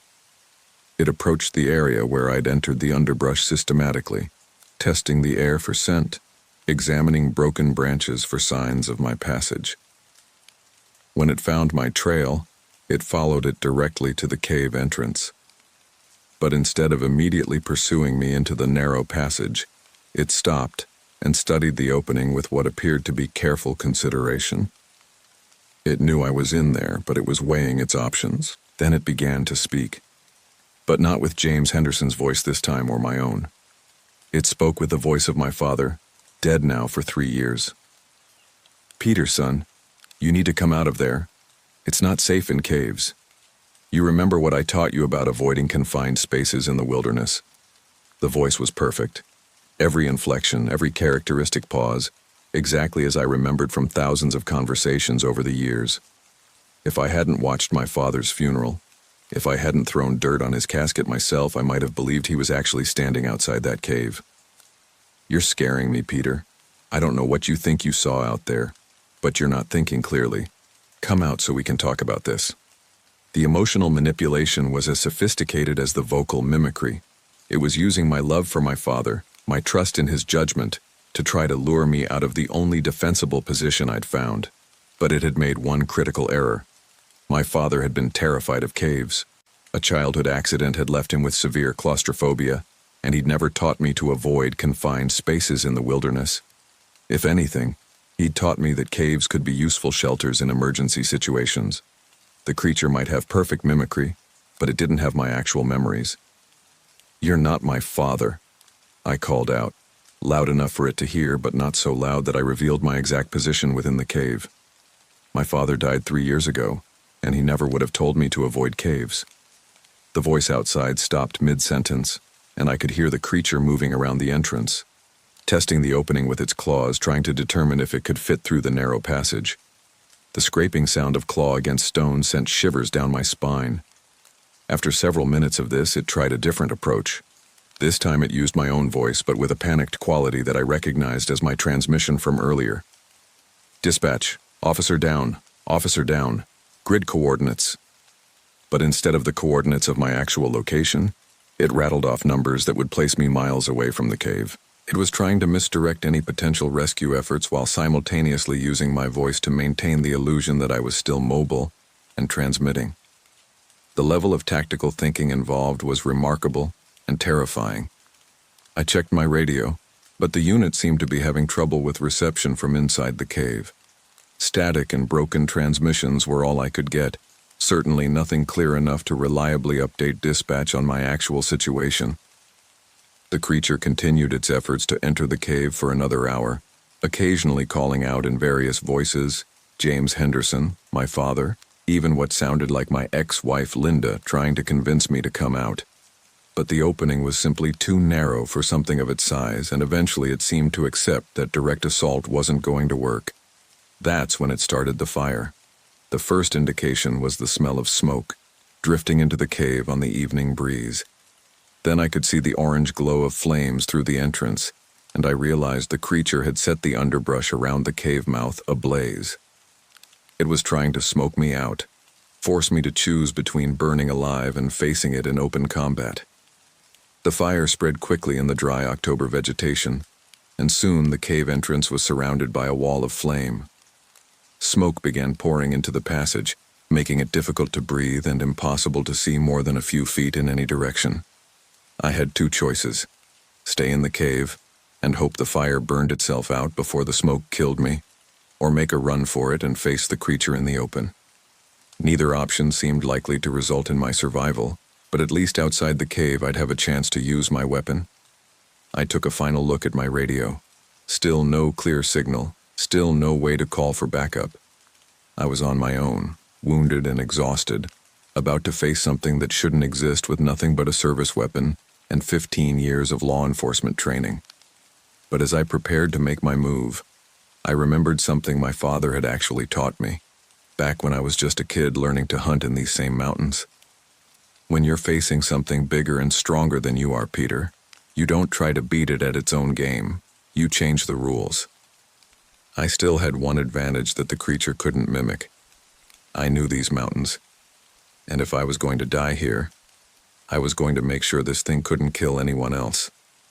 The fire was reaching its peak intensity when I finally made my move. I burst out of the cave entrance through the wall of flame, my jacket smoldering and my lungs burning from the smoke. The creature was waiting for me, just as I'd expected, positioned to attack as soon as I emerged. But instead of running away from it, I ran directly toward it. The unexpected aggression seemed to catch it off guard for just a moment, long enough for me to get within point-blank range and empty my entire clip into its chest and head. The muzzle flashes lit up the clearing like strobes, and I could see the impact of each round as it struck.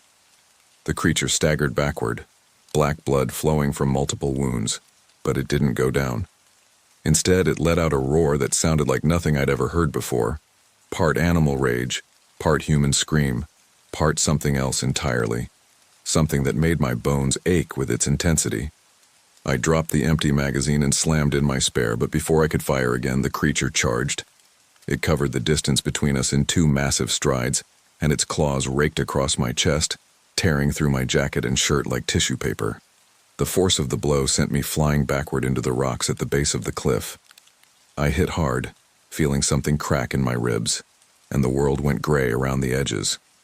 Through the haze of pain and approaching unconsciousness, I could see the creature standing over me, black blood still flowing from its wounds but very much alive and very angry. It leaned down close to my face, and when it spoke, it was with my father's voice again. But this time there was something different about it, something wrong that went beyond the impossibility of a dead man speaking. "You changed the rules, Peter, just like I taught you. But some games can't be won." Then darkness took me and I fell into a place where even nightmares couldn't follow. I woke up in the county hospital in Sheridan, with more tubes and wires attached to me than I'd ever seen outside of a medical drama. The first face I saw was Sheriff Collins, a man I'd worked with on numerous cases over the years, but had never seen looking quite so grim. "Easy there, Peter," he said as I tried to sit up and immediately regretted it. "You've been unconscious for 2 days. Doctor says you're lucky to be alive." The memories came flooding back in a rush that made me wish I was still unconscious. The Henderson family, the creature, the impossible hunt through the forest. I tried to speak, but my throat felt like I'd been gargling with gravel. "The Henderson family," I finally managed to croak. "Did you find them?" Collins's expression grew even more serious. "We found them, Peter. We found them exactly where you said they'd be. But I need to ask you some questions about what happened out there." Over the next several hours, I told Collins everything. Every detail of the hunt, the creature, the voices, the attack. I watched his expression grow increasingly skeptical as I described the impossible thing I'd encountered, but he listened without interruption until I'd finished. When I was done, he was quiet for a long time. Finally, he pulled out a manila folder and set it on the bedside table. "Peter, I've known you for 8 years. You're one of the most level-headed, reliable officers I've ever worked with. But what you're describing, it's not possible. And the evidence doesn't support your account." He opened the folder and showed me photographs from the scene. The Henderson family's bodies, arranged exactly as I'd described. But there was no sign of the creature I'd fought. No massive footprints, no claw marks on the trees, no evidence of anything larger than a normal forest predator. The medical examiner says the family died from exposure and dehydration.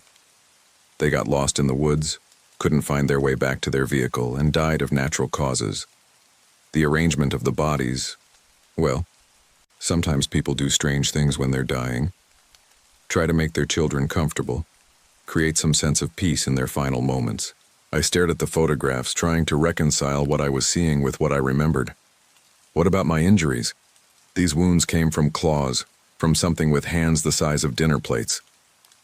Collins showed me another photograph, this one of my torn jacket and shirt. "The doctors say your injuries are consistent with a bear attack.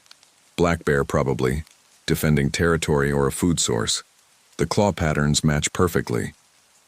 A bear that could mimic human voices? A bear that could walk upright and plan tactical movements?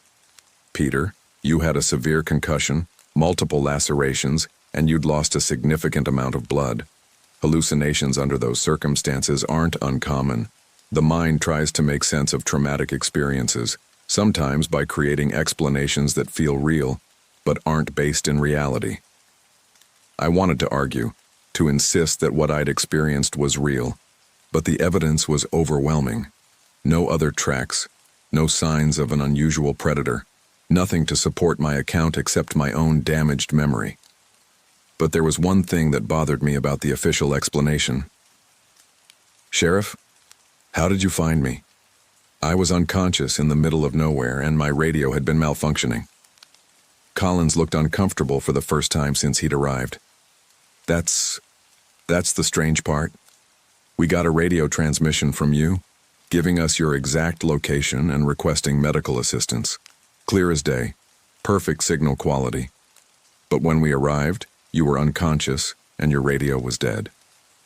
The transmission that had saved my life. A transmission I couldn't have made while unconscious using a radio that didn't work, just like the false alarm transmission that had called off backup during my encounter with the creature. But I didn't push the issue.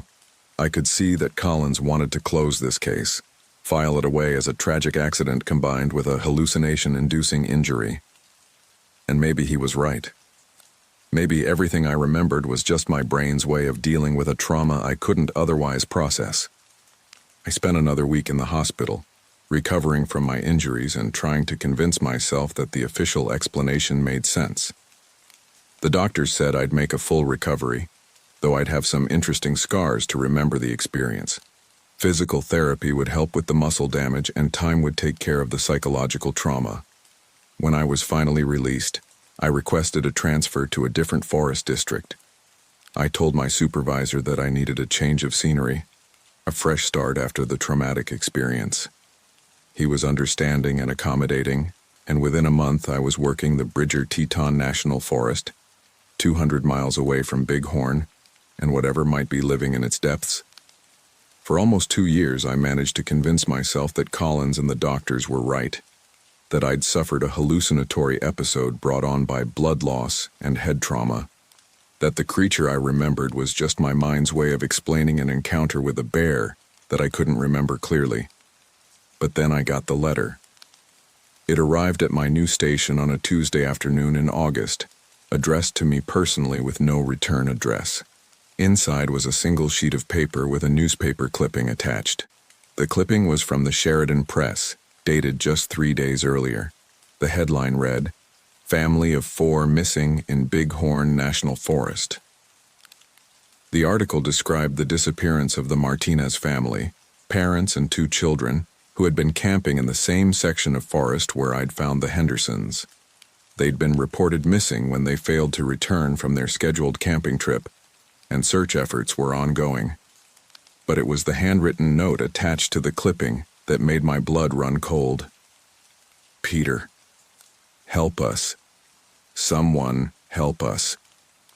A friend." The handwriting wasn't familiar, but the phrase was identical to what I'd heard from James Henderson's corpse at the bottom of the ravine. The bait call that the creature had used to lure me into its trap. I called the Bighorn Ranger Station immediately, speaking to Sarah at dispatch.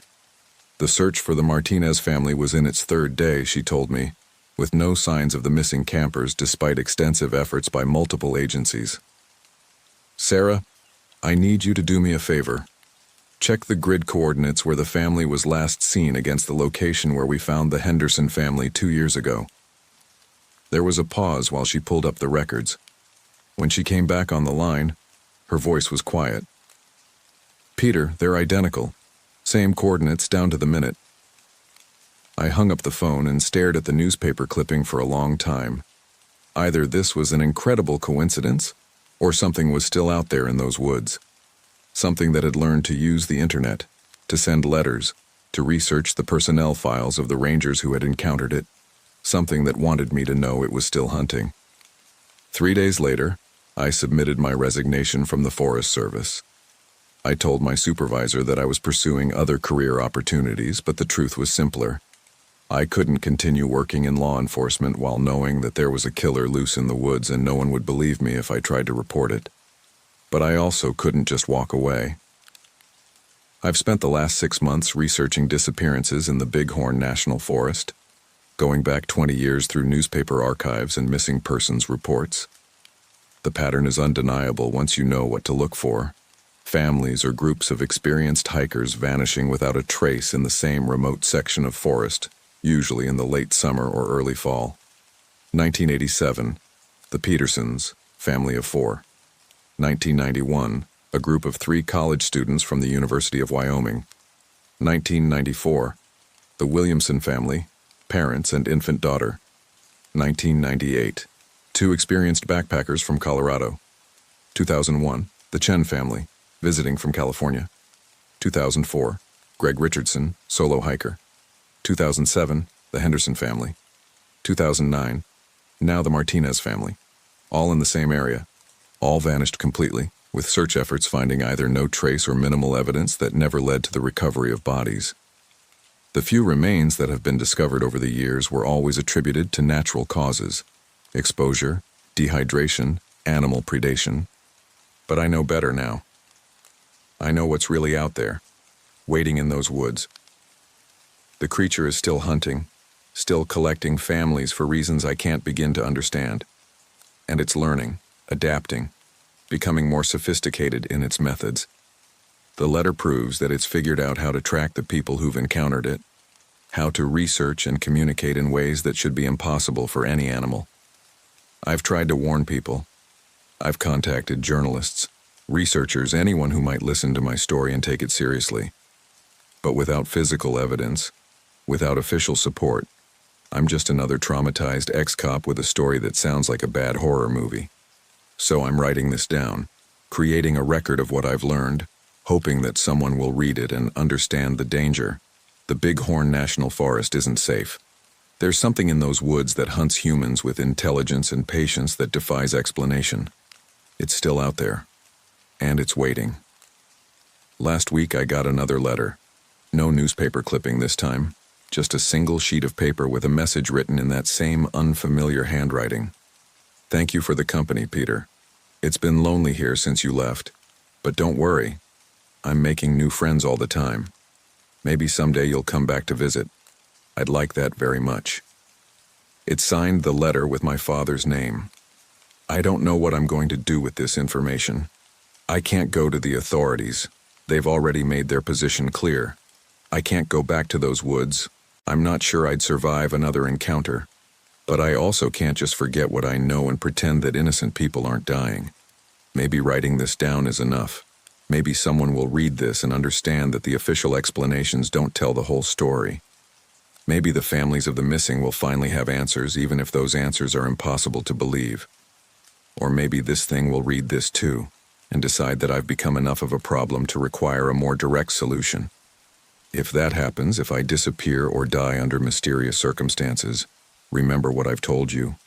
Remember that there are old places in these mountains, places that remember things from before we got here. And sometimes what they remember is that humans make excellent prey. The Martinez family was found last Tuesday. Same arrangement as the Hendersons. Peaceful, organized, like they'd simply laid down to sleep in the middle of the wilderness. The official cause of death was exposure and dehydration, natural causes, but I know better. And now, so do you.